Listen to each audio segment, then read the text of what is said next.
Bismillahirrahmanirrahim. Assalamualaikum warahmatullahi wabarakatuh. Waalaikumsalam warahmatullahi wabarakatuh. Puji syukur kepada Allah, kemudian salawat kepada pucuk pimpinan kita Nabi Muhammad SAW, atas rahmahnya dan hidayahnya kita bisa dipertemukan dalam majelis ilmu ini, dalam rangka berdiskusi dan juga membahas secara bersama rencana penelitian dari Bapak Denny Muharama dengan topik pemanfaatan data rapor pendidikan. Yang terhormat Bapak Dr. Helmi Ali Akbar dan Ibu Dr. Randa Afdaleni dan Ibu Dr. Dona Amelia, atas kesediaan untuk hadir dalam membahas proposal penelitian Bapak Denny Muharama. Kita ucapkan basmalah, Bismillahirrahmanirrahim. Semoga kegiatan ini berjalan secara lancar dan menjadi ibadah ya di dalam bulan suci Ramadan ini. Bapak dan Ibu semua, pada kali ini kita akan mendengarkan paparan dari Bapak Denny Muharama atas rencana penelitian yang akan dilakukan dan kemudian dilanjutkan nanti dengan telaah ya dan pembahasan dengan memberikan sumbang saran untuk rencana penelitian beliau. Bapak Denny, Bapak akan dipersilahkan untuk menyajikan atau memaparkan proposal dengan singkat dan jelas ya, Bapak, jangan terlalu lama. Silakan Pak Denny. Baik, Bu. Terima kasih, Bu. Bismillahirrahmanirrahim. Assalamualaikum warahmatullahi wabarakatuh.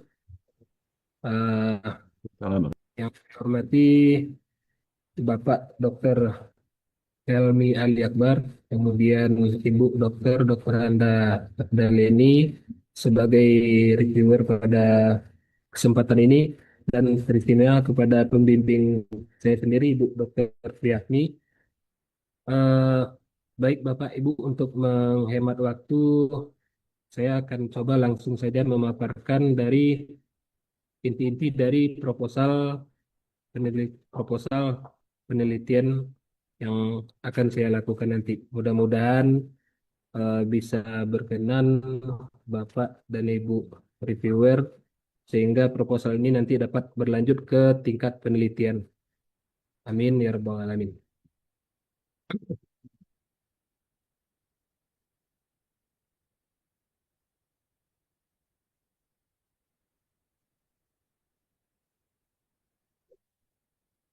Judul proposal seminar saya pada hari ini itu pemanfaatan data rapor pendidikan untuk optimalisasi perencanaan berbasis data pada sekolah dasar di Gugus 8 Ketinggian Kecamatan Harau.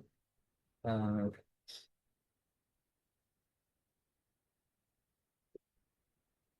Bab 1 itu pendahuluan, latar belakang. Transformasi pendidikan nasional melalui kebijakan Merdeka Belajar telah mengarahkan penguatan tata kelola satuan pendidikan berbasis data. Pemerintah melalui Kementerian Pendidikan, Kebudayaan, Riset, dan Teknologi menegaskan pentingnya pengambilan keputusan berbasis bukti yang diimplementasikan melalui platform rapor pendidikan.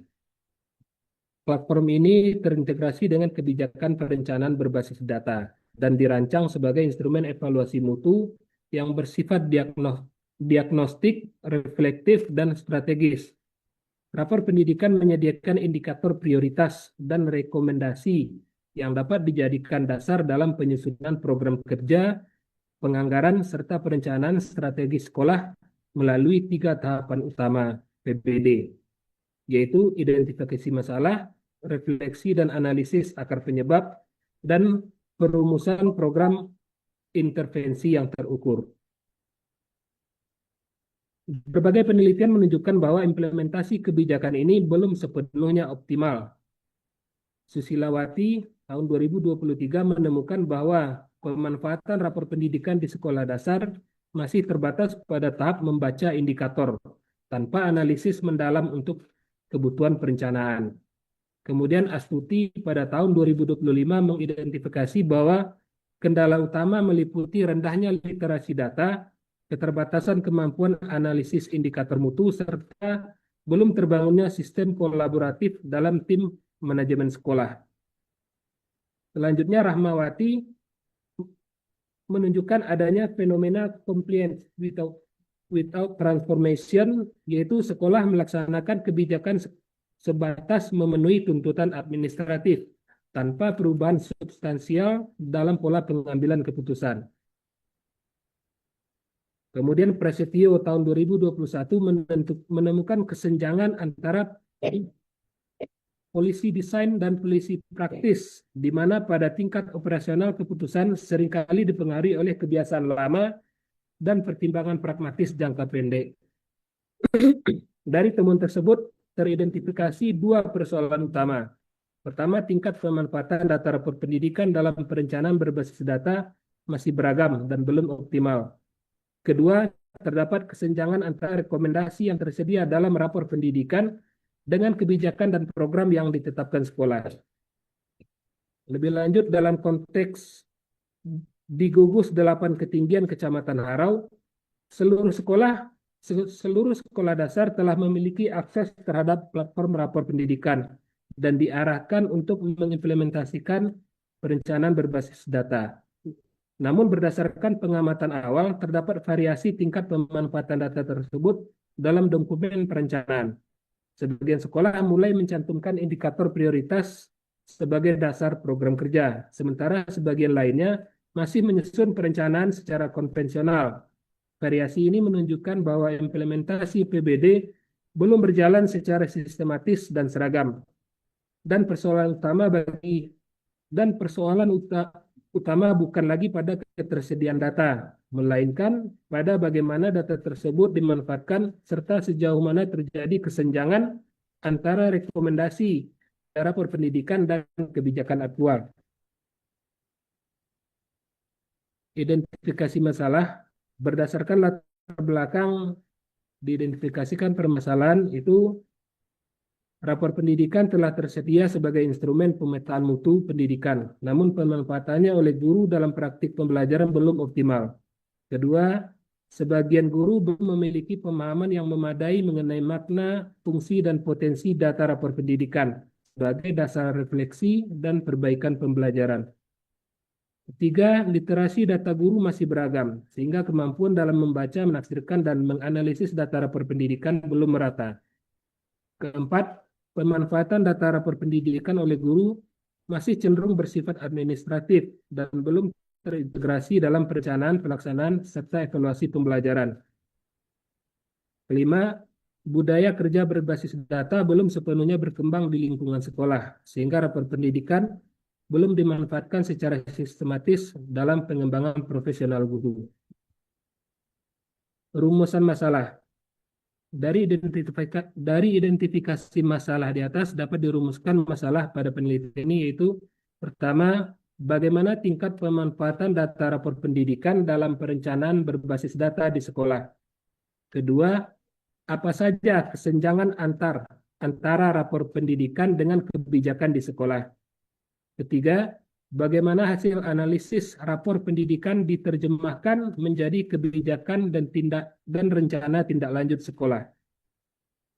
Tujuan penelitian. Oh, maaf Bapak Ibu.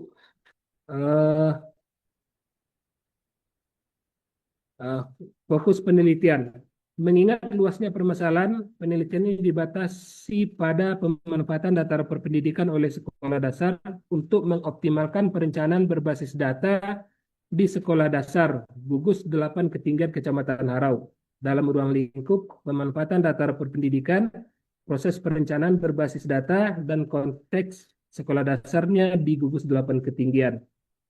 Tujuan penelitian berdasarkan rumusan masalah, tujuan ini adalah pertama, mengetahui tingkat pemanfaatan data rapor pendidikan dalam perencanaan berbasis data di sekolah. Kedua, mengetahui kesenjangan antara rekomendasi pada rapor pendidikan dengan kebijakan yang harus diambil di sekolah. Ketiga, mengidentifikasi kebijakan sekolah yang ideal untuk mengintegrasikan data rapor pendidikan ke dalam rencana strategi sekolah. Manfaat penelitian, ini ada dua, manfaat teoritis dan manfaat praktis. Manfaat teoritis, yang pertama, tingkat pemanfaatan data rapor pendidikan dalam proses perencanaan berbasis data di sekolah dasar. bentuk kesenjangan antara rekomendasi dalam rapor pendidikan dengan kebijakan yang dirumuskan oleh sekolah, dan model kebijakan yang ideal dalam mengintegrasikan data rapor pendidikan ke dalam rencana strategi sekolah. Manfaat praktis itu untuk seluruh SD di gugus 8 ketinggian, manfaatnya bahan refleksi dan evaluasi pemanfaatan data. Untuk kepala sekolah, referensi penguatan kepemimpinan berbasis data. Untuk guru dan tim manajemen di sekolah, meningkatkan kesadaran dan kapasitas literasi data. Untuk pengawas dan dinas pendidikan, gambaran empiris implementasi PBD untuk pembinaan. Yang kedua, bab 2 tinjauan pustaka. Tinjauan teoritis itu pemanfaatan data rapor pendidikan.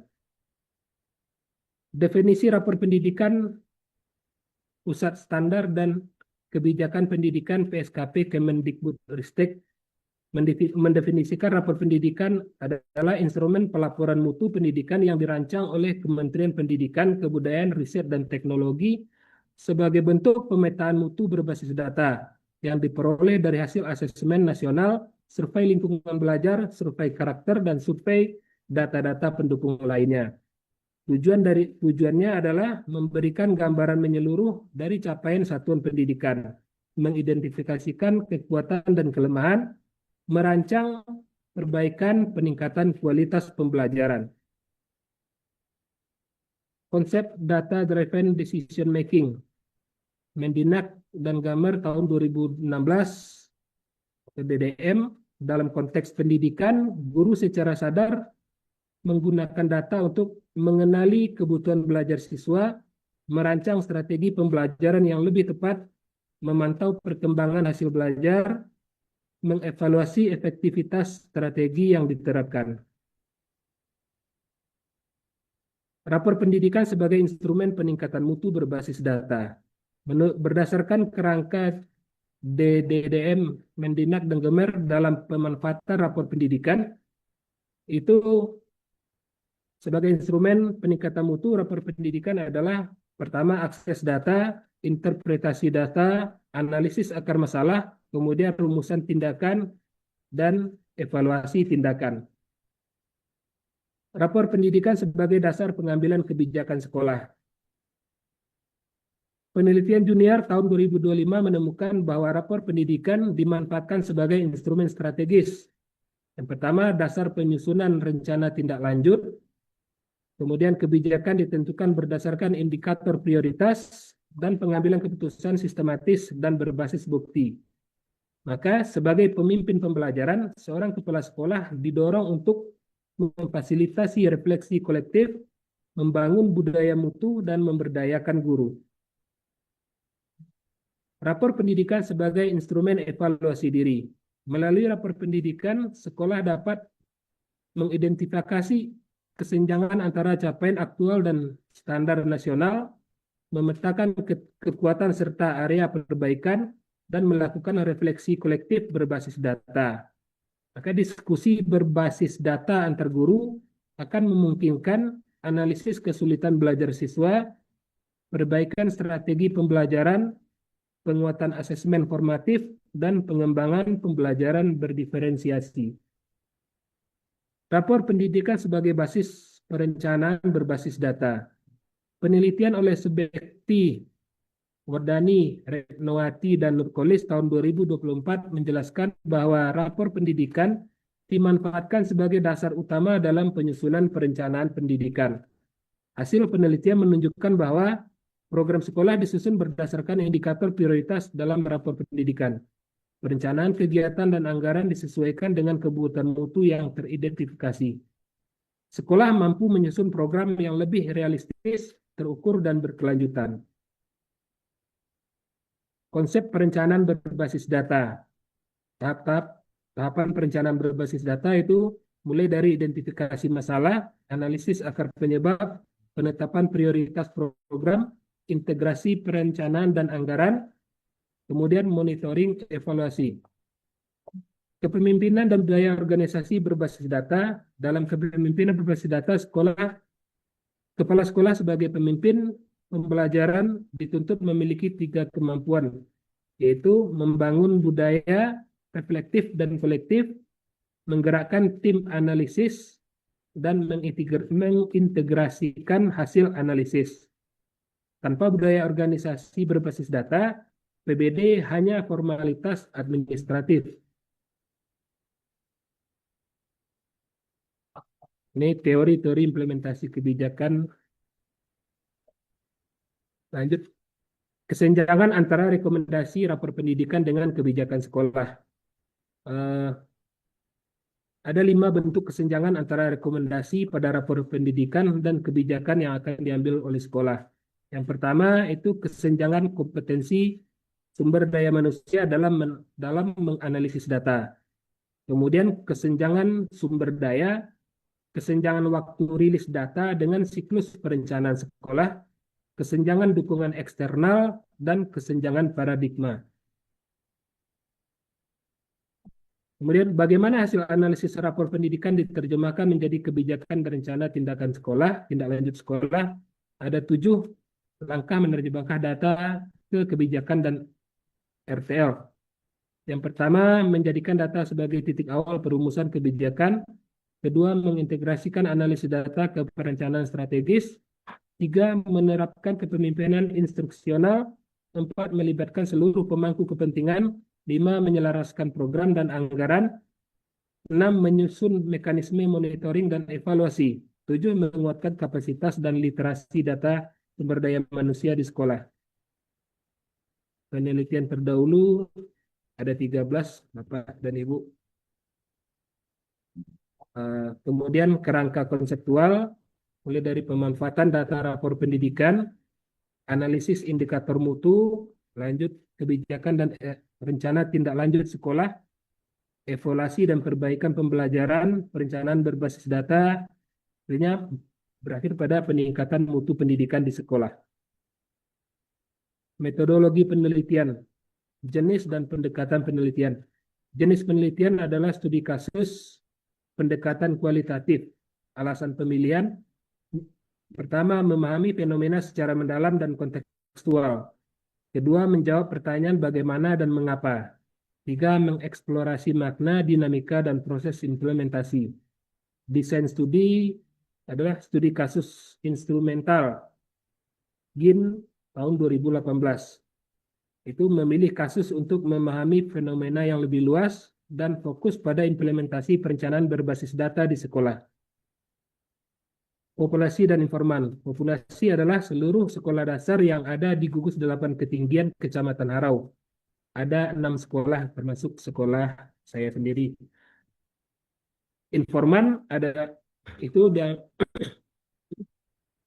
purposive sampling dengan pertimbangan bahwa informan memiliki pengetahuan, pengalaman, dan keterlibatan langsung dalam pemanfaatan rapor pendidikan dan penyusunan perencanaan strategis sekolah.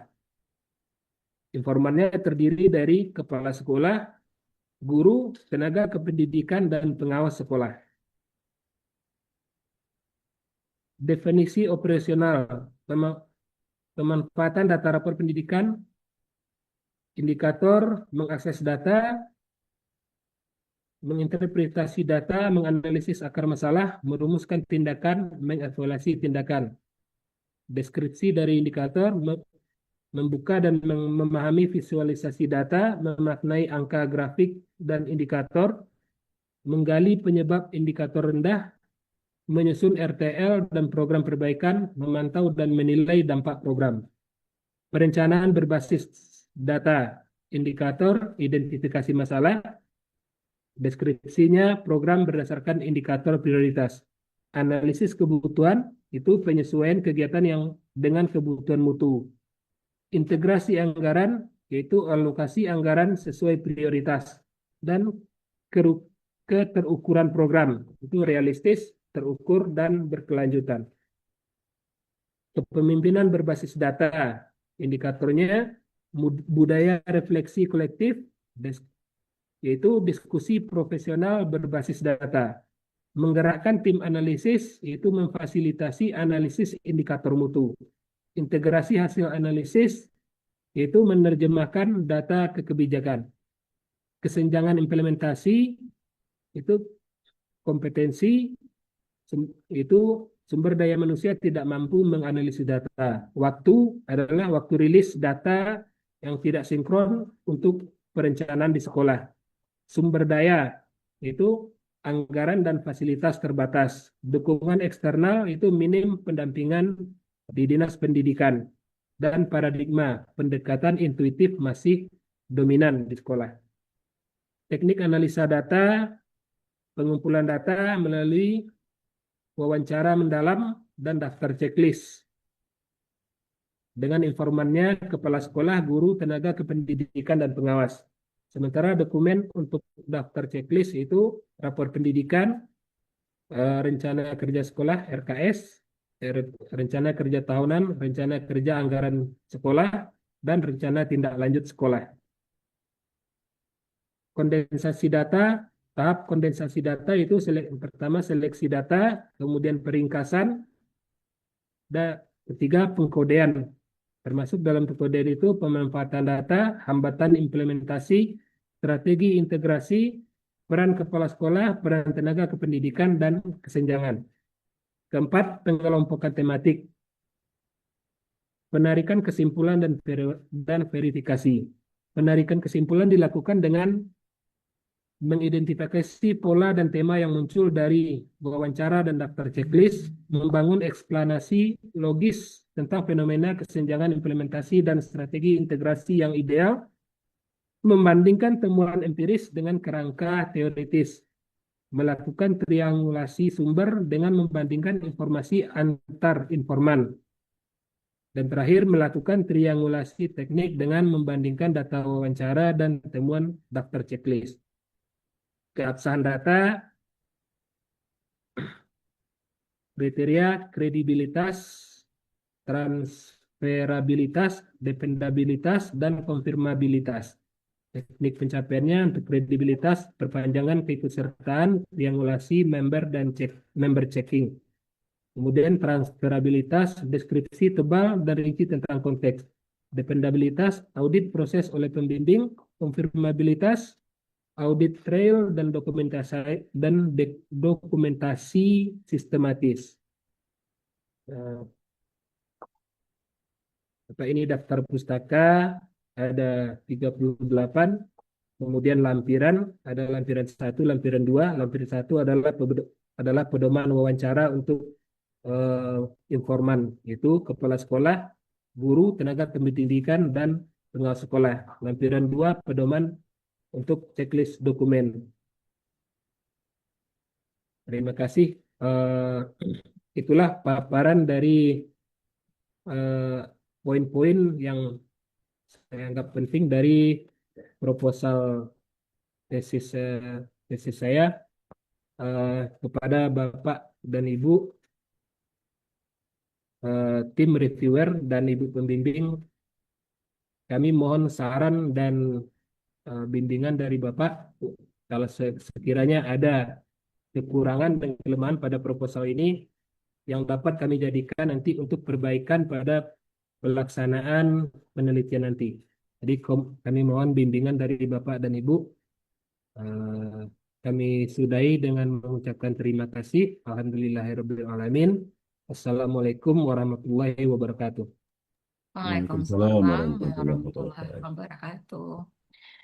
Baik, Bapak Denny, kita lanjutkan ya ke tahap pembahasan ya rencana penelitian yang telah disusun. Sebelum kita ke dosen pembahas, kita minta terlebih dulu sumbang saran dari Bapak Ibu peserta, rekan-rekan mahasiswa yang sudah hadir dalam Zoom meeting ini. Silakan Bapak Ibu, siapa yang akan mewakili ya? Kalau bisa ada dua, sangat bagus sekali.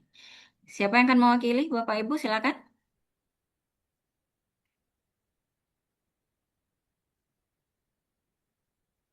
Ini Pak lumayan Yasri, banyak yang hadir. Pak Yasri buka.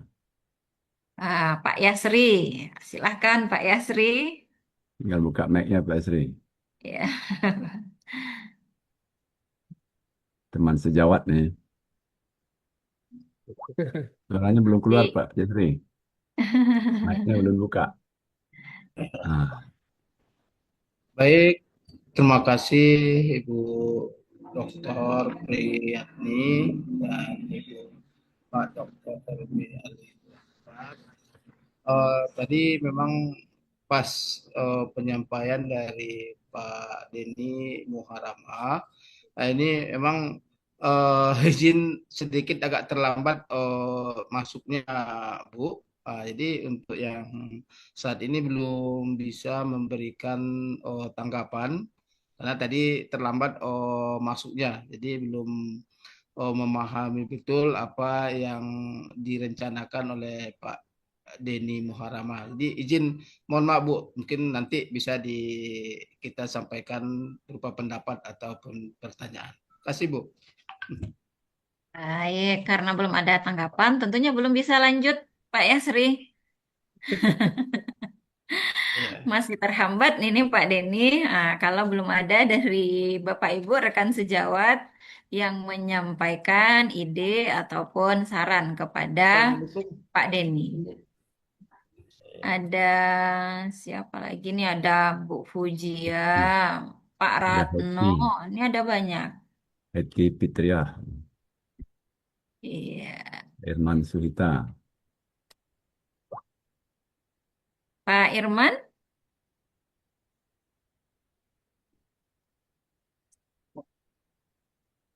Iya, Bu. Oke, ada rekomendasi, saran atau pertanyaan silakan Pak Irman. Mohon maaf, Bu. Baru bergabung, Bu. Tadi baterai habis. Baru bergabung jadi enggak tahu apa judulnya.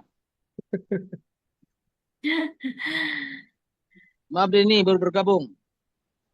Ada Bu Lanjut Siti Ketua, juga apa nih Ketua? yang sudah apa ya, sudah pengalaman nih seminar Hetki, proposal. Atau dari orang terjauh Bu Mary juga bisa nih. Bu Mary. Mary cocok tuh, Bu. Ya ah, Bu.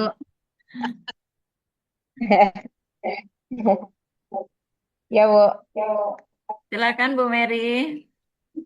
Ya, makasih, Bu. Makasih sebelumnya, Ibu ya, Bapak. Di sini mungkin kami sedikit memberikan bukan tanggapan, yaitu yang proposal Bapak ini yaitu berjudul pemanfaatan data pendidikan untuk optimalisasi perencanaan berbasis data pada sekolah dasar di di ketinggian yaitu di Kecamatan Harau. Yang mana di sini tadi berarti difokuskan di judulnya yaitu di gugus ketinggian yang mana yang kami tahu gugus ini ada 6 sekolah, 6. 6 sekolah. Jadi Pak Denny mendata ke-6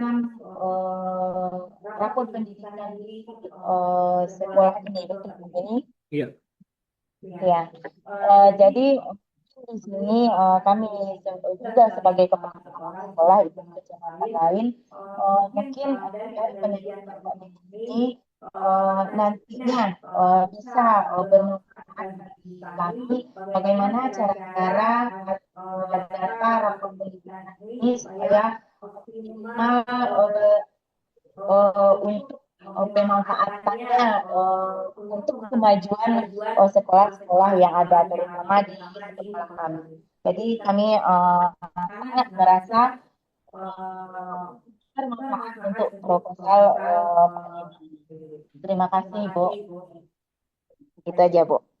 Baik, terima kasih Bu Mary ya yang sudah menggugurkan kewajiban rekan-rekan sejawat ya untuk meloloskan Pak Denny ke tahap berikutnya. Iya. Nanti kena marah di rumah kalau banyak-banyak, Bu. Ya, kalau dimarahin nanti ke senior enggak boleh gitu ya Bu Mary ya. Bu Mary kan lebih duluan. Iya, Pak. Iya, Bu. Oke, baik terima kasih. Nah, Bapak.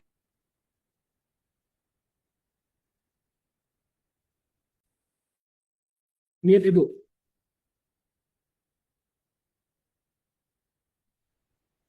di mute atau apanya? Ibu, di mute Sinyalnya Ibu. mungkin.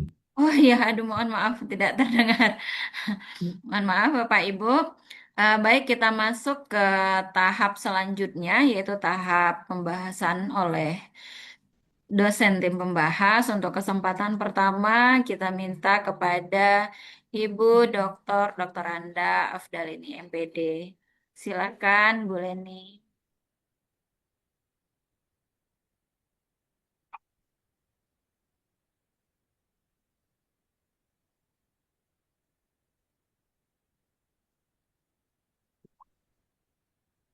Suaranya belum keluar, boleh nih. Wabarakatuh. Boleh enggak permintaan diawalin Ibu dengan Bapak Dr. Helmi duluan? Gimana Ya. Ibu? Baik, gimana Bapak? Bapak bisa, Pak? Pak Helmi Wah, duluan. Orang dalam, ordal. saya sudah mempersilakan Bu Dr. Ya, Leni. ya. Oke, Pak. Makasih, Pak. Baik, ya, karena bolanya dilempar, kita mohon yang terhormat pertama kepada Bapak Dr. Helmi Ali Ya, terlebih dulu untuk maaf menyajikan Ibu. Ya. pembahasan untuk proposal penelitian Bapak Deni Muharamah. Silakan Bapak. Baiklah, Auzubillahiminasyaitonirrajim. Bismillahirrahmanirrahim. Assalamualaikum warahmatullahi wabarakatuh. Waalaikumsalam Waalaikumsalam warahmatullahi warahmatullahi wabarakatuh. wabarakatuh.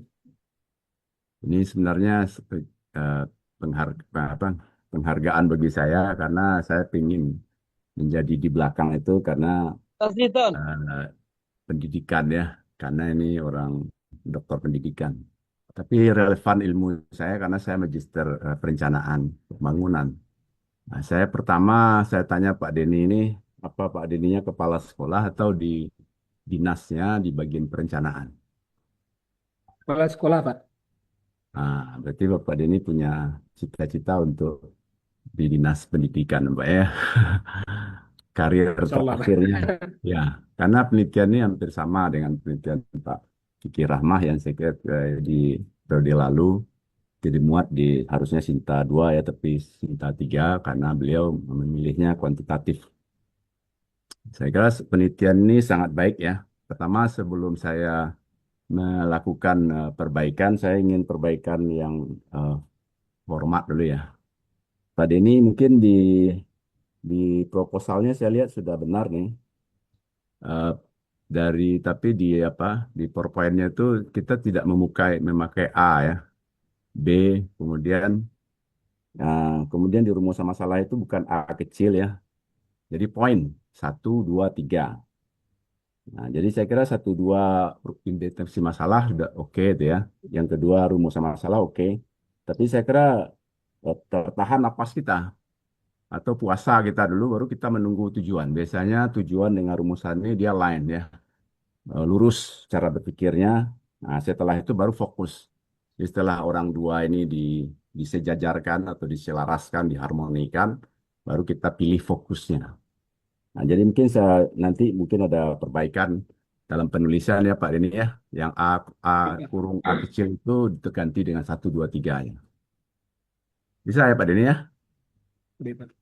Nah, Ya, Pak. karena itu Baik, Pak. tidak umum saya lihat ya. Mungkin yang jarang dipakai orang kalau pakai A itu B kecil nggak apa-apa. Kalau ini pakai 1, 5, 1, 4 tapi A-nya A kecil. Biasanya kalau A kecil itu A titik dulu baru A kurung ya.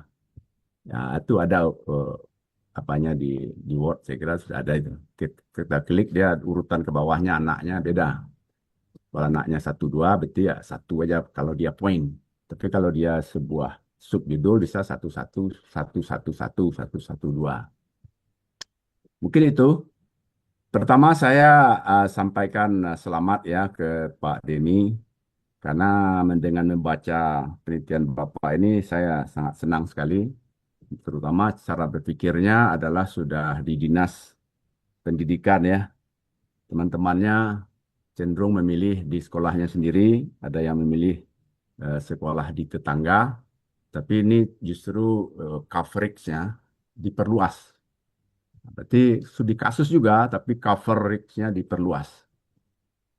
Mungkin karena tanya saya yang teknis-teknis dulu, kalau ada gugus 8 tinggi, berarti ada yang sedang atau ada yang rendah, Pak Denny?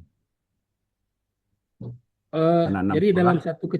dalam satu kecamatan itu kami dibagi dalam beberapa gugus, Pak. Jadi Ya, kebetulan di kecamatan kami itu Kecamatan Harau itu ada 8 gugus dan gugus ya. saya itu eh, gugus 8 ketinggian. Untuk masing-masing gugus itu jumlah sekolahnya beragam, Pak.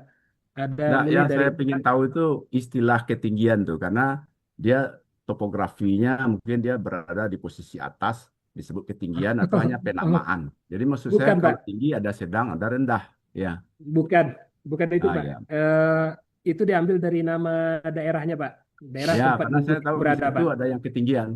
Maksudnya dia topografinya lebih tinggi, yang ada di bawah ya kan.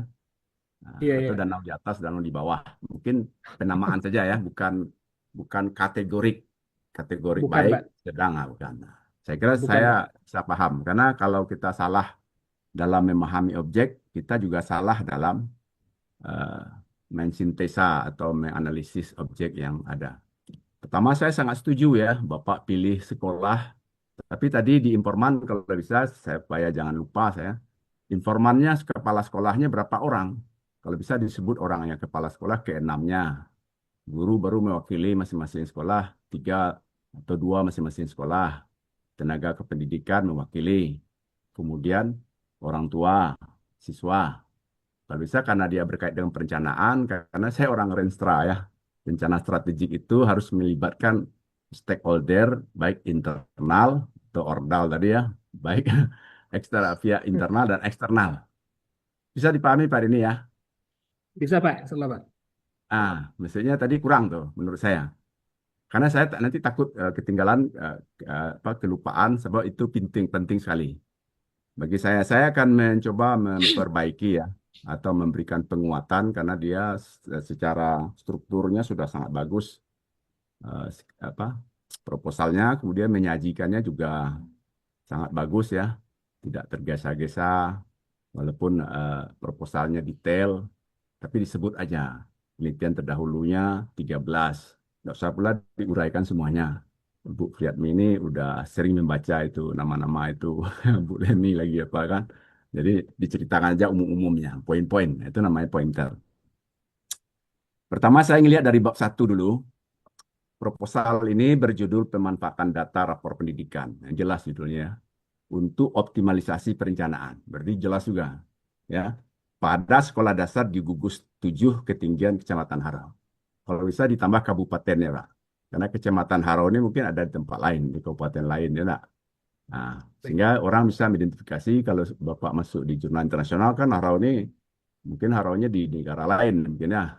Nah, kalau sudah ada kabupaten 50 kota, nanti orang bisa cari di Google kabupaten 50 kota itu di mana. Berarti dia di Sumatera Barat. Nah, minimal objeknya jelas ya. Kalau saya perhatikan secara keseluruhan, baik presentasinya, proposal ini sangat kuat dan menjanjikan. Tapi statement awalnya tentu perlu ada perbaikan ya, menunjukkan pemahaman bagaimana mendalamnya Pak Denny ini tentang kebijakan Merdeka Belajar. Benar ya Pak? Masih masih berlaku ya? Karena materinya Iya, Pak. tertukar masih Masih berlaku, masih Pak. ada. Ah, kita takut nih. Kemudian perencanaan basis data, berbasis data PBD. Jadi ada Merdeka Belajar, kemudian PBD, ada rapor pendidikan. Nah, saya kira itu jangan dipisah. Tadi Bapak buat fokus tuh jangan dipisah antara rumusan masalah dengan tujuan penelitian. Sekarang saya akan memeriksa di latar belakang rumusan masalah dan tujuan penelitian. Kalau fokus, saya kira itu hanya sekedar ruang lingkup ya, supaya tidak melenceng jauh. Tapi fokusnya, coveragenya itu saya kira lebih bagus itu, karena 6 sekolah. Jadi Bapak lebih berani, lebih apa namanya, lebih senang kita bisa membandingkan. Nanti akan ada kategori ini lebih menerapkan, lebih baik, ini kurang menerapkan, ini tidak menerapkan, atau catatan apa. Pertama, saya lihat posisi yang di latar belakang ini sangat kuat ya. Di mana kuatnya? Pertama, dia sangat komprehensif. Pak Denny berhasil membangun argumentasi yang kuat di level kebijakan makro. Kebijakan pendidikan di makro itu Merdeka Belajar hingga mikro. Mikro itu berarti penamaannya untuk supaya dia lebih fokus namanya konteks gugus 7 ketinggian. Nah, ini saya ragu tadi. Kemudian konsep yang tepat, Bapak menggunakan konsep evidence-based decision making ya, kemudian data driven culture dan implementasi gap yang sangat relevan dan menjadi prioritas yang kokoh. Sekarang konteksnya jelas ya, secara spesifik menyangkut variasi implementasi di lapangan. Kenapa? Dipilih satu gugus, tapi ada nak variasi di ketiga, keenam sekolah ini. Nah, berarti disajikan secara kualitatif. Kualitatif ini dia bisa menjawab pertanyaan how dan pertanyaan why. Kalau dia dibuat secara kuantitatif, walaupun saya orang kuantitatif ya, saya sudah mulai merasakan kuantitatif itu kita bisa menjawab, bisa membuktikan teori atau menjustifikasi teori atau mengembangkan teori, tetapi di apa ini di kualitatif ini kita bisa memperluas eksplorasi, mengembangkan lebih dalam. Nah, penguatan literatur terbaru yang saya perhatikan ya dari literatur yang diambil, beberapa penelitian yang Bapak Denny kutip itu Prasetyo 2021, Lestari 2020. Menurut saya nih usianya sudah 4 sampai 5 tahun. Karena saya tahu Bu, nih bidang pendidikan nih banyak ya penelitian. Kita dosen ini belajar dengan orang pendidikan, bagaimana mengajar, metode mengajar, buat pertanyaan dulu, kemudian baru kita turunkan dalam bentuk topik-topik ya nak. Itu di apa namanya? Di AA ya kita dapat. Biasanya orang ahli pendidikan. Kita mengupdate. Untuk benar-benar diupdate, kita harus merespon yang terkini. Nah, saya meminta saran ini supaya update ya, ganti beberapa kutipan lama dengan temuan jurnal terbaru. Nah, saya tidak memerintah saja, tapi saya mencarikan jalan keluar. Ada penelitian terbaru tentang kendala SDM dan anggaran. Jadi kendala yang utama itu sebenarnya SDM ya, yang belum kompatibel atau belum konteks dengan program. Yang pertama penelitian Ostuti, Azainil, dan Warman 2025 di Jurnal Manajemen Pendidikan Dasar Menengah. Mereka ini menemukan bahwa kendala utama PBD itu adalah SDM yang kurang memadai dan peduli. Saya kira itu akan Bapak temui nanti, tidak? Atau kita uji. Nah, kemudian keterbatasan anggaran, ini klasik nih. Siapa saja ditanya, kalau kita kenapa tidak bagus? Ya, anggaran kurang. Kenapa tidak jadi menggalih atau bisnis? Ya, anggaran. Jadi ini semua orang mengaitkan ke anggaran. Tapi ada orang yang miskin bisa menjadi sukses karena adalah niat yang kuat, motivasi yang kuat dari intrinsiknya. Kemudian yang kedua saya ingin menekankan pada efektivitas pembelajarannya, PBD. Nah, hasil belajar itu ada studi terbaru longitudinal dari Rismi dan kawan-kawan 2025. Berarti ini baru ya. Di Jurnal Evaluasi Pendidikan UNJ Negeri Jakarta ini menunjukkan bahwa penelitian dia PBD efektif meningkatkan keterampilan dasar. Tetapi kesenjangan masih terjadi pada kemampuan nalar tingkat tinggi, atau disebut dengan high order thinking. Nah, ini memperkaya argumen Bapak tentang implementasi yang tidak sederhana sebenarnya. Jadi mengimplementasikan tuh tidak semudah ngomong. Saya Pak Mukti membuat sekarang deep learning itu tidak semudah memerintah ya. Kalau orang di atas cuma menghimbau, yang di bawah itu kewajiban. Kemudian tentang tantangan Bapak di level global lagi. Nah, kita bawa ke level yang lebih tinggi. Artikel yang terbaru di Nature Human Behavior dari Anggris dan Darkon tahun 2005, dia menegaskan kegagalan implementasi adalah alasan utama. Nah, jadi Bapak akan berhadapan nanti implementasi itu gagal. Nah, kenapa alasan utamanya? Karena kebijakan berbasis bukti tidak membuahkan hasil. Nah, ini pengakuan internasional yang sangat prestisius untuk menguatkan poin Bapak di bidang implementation gap. Karena tadi Bapak melihat di implementation gap akan terjadi kesenjangan ya. Kemudian tentang sistem pengambilan keputusan di sekolah, decision making ya. Nah, penelitian terbaru itu dari Bartakur dan kawan-kawan 2025. Nah, saya pilih yang terbaru aja. Di Jurnal Computer Assisted Learning, mereka ini menemukan penggunaan data untuk pengambilan keputusan di tingkat K12. Itu K12 itu setara dengan SD sampai SMA ya. Masih kurang dieksplorasi dan kurang bukti empiris. Nah, ini yang Bapak harus cari nanti di dunia nyata. Ini menunjukkan bahwa penelitian ini Pak Denny ini berada di garis terdepan isu yang sedang berada di depan. Jadi kalau misalnya kita berpacu kuda ini, kuda Pak Denny tinggal menerjang ketika STAR disebut oleh Bu Priyatni ya. Mungkin kuda Bapak akan mendahului semua kuda-kuda lain. Ya. Kenapa? Karena memilih yang terdepan. Sekarang saya ingin Bapak tetap mempertahankan identifikasi masalah tadi. Fokus penelitian itu digeser karena dia mengganggu. Ya, identifikasi langsung dilanjutkan dengan rumusan masalah. Bisa dipahami Pak Denny ya? Bisa Pak, insya Allah Pak. Nah, kalau saya termangu pula, takut pula saya. Jadi saya tidak banyak komentar di sini karena cukup menarik yang Bapak ungkap di sini. Ada 4 ya. Pertama tentang rapor pendidikan telah tersedia. Kemudian kapasitas literasi data warga sekolah dasar juga lengkap ya. Kemudian terdapat indikasi kesenjangan, indikator prioritas dalam rapor pendidikan dengan kebijakan. Kemudian dukungan sistemik pendampingan dari pengawas atau dinas pendidikan. Karena itu saya setuju dengan rumusan masalah Bapak. Biasanya saya mau punya usul ini terhadap rumusan masalah. Malah saya melihat konsisten antara yang diungkap di latar belakang, kemudian keluar di identifikasi masalah dan diperas dalam rumusan masalah, kemudian tujuan penelitian. Nah, di rumusan masalah ternyata yang saya hanya bermasalah itu hanya di poin B. Sekarang berarti namanya poin 2 ya. Bisa ada proposalnya depan Bapak. Ada Pak. Ini. Nah, poin B itu apa Pak? Bapak menulis kesenjangan antara rapor pendidikan dengan kebijakan sekolah. Sedangkan di latar belakang, Bapak menulis istilahnya rekomendasi rapor pendidikan. Mana yang benar, Pak? Antara rapor pendidikan dan kebijakan sekolah atau rekomendasi rapor pendidikan. Ini di tanda kutip. Atau kata-kata rekomendasinya tinggal. Kalau tinggal saya kira diperbaiki aja. Iya, memang tinggal itu Pak. Nah, Memang harusnya ya. rekomendasi pada rapor pendidikan Pak. Ya. Jadi dia berarti Bapak sudah sebut di latar belakang tapi tidak keluar dia di rumusan masalah. Saya kira ditambah ya rekomendasi atau Pak. data dari rapor pendidikan dengan kebijakan aktual sekolah. Kan itu ya yang mau Pak cari.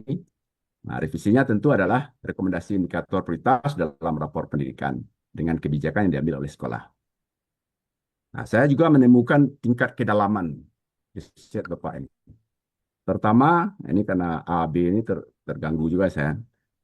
Nah, Bapak lihat nomor 1, jadi A itu kita tukar nomor 1 ya. Pertanyaan Bapak di nomor 1, bagaimana tingkat pemanfaatan data? Ini secara teknis bisa mengarah pada penelitian kuantitatif. Kalau pertanyaannya begitu.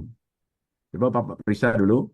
Kalau penelitian kualitatif itu lebih cocok, dia sifatnya mengeksplorasi. Jadi pertanyaannya mengapa? Kalau mengapa ini menurut saya belajar pendidikan, metodologi penelitian ini paling tinggi nih Pak. Why? Mengapa kita diturunkan ke muka bumi ini? Ada tujuan Allah. Kenapa diciptakan dulu Adam di surga, kemudian ada kesalahan dikirim ke bumi, nanti pulang kampung lagi ke surga. Ya, nah. Pertanyaan mengapa ini pertanyaan yang bisa dijawab oleh penelitian kualitatif, tidak bisa dijawab oleh penelitian kuantitatif. Jadi karena itu saya menyarankan tambahkan nuansa kualitatifnya. Jadi saya sarankan revisinya bagaimana proses pemanfaatan data rapor pendidikan dalam perencanaan berbasis data. Nah, itu bisa dipahami dan dijalankan oleh kepala sekolah, guru, dan tenaga pendidikan. Ini supaya dia saya tidak merubah ya, tapi merubah dari dengan kata-kata itu seakan-akan kita ingin cari kuantitatifnya data, tapi kita adalah kualitatif. Nah, saya kira cukup selaraskan saja rumusan masalah dengan tujuan penelitian, sehingga saya sudah anggap penelitiannya sudah sangat baik ya. Kemudian yang perlu saya revisi sedikit lagi tentang tujuan nih. Tujuan ideal itu poin C. Apa lihat tujuannya poin C? Ada? Ya Pak. Kalau di PowerPoint kita lihat kan tidak pas nanti. Poin C atau poin 3, di situ Bapak membuat mengidentifikasi kebijakan sekolah yang ideal, titik-titik ya. Kata ideal itu bersifat subjektif, Pak. Nah, saran saya perjelas apa yang dimaksud di situ. Jadi kalau bisa ideal itu dalam konteks penelitian itu jangan ideal menurut teori atau menurut persepsi pemangku kepentingan atau ideal menurut kontekstual berdasarkan temuan lapangan. Kalau saya mengusulkan dirubah merumuskan model kebijakan sekolah yang kontekstual. Nah, nanti Bapak terserah mau pilih kontekstualnya.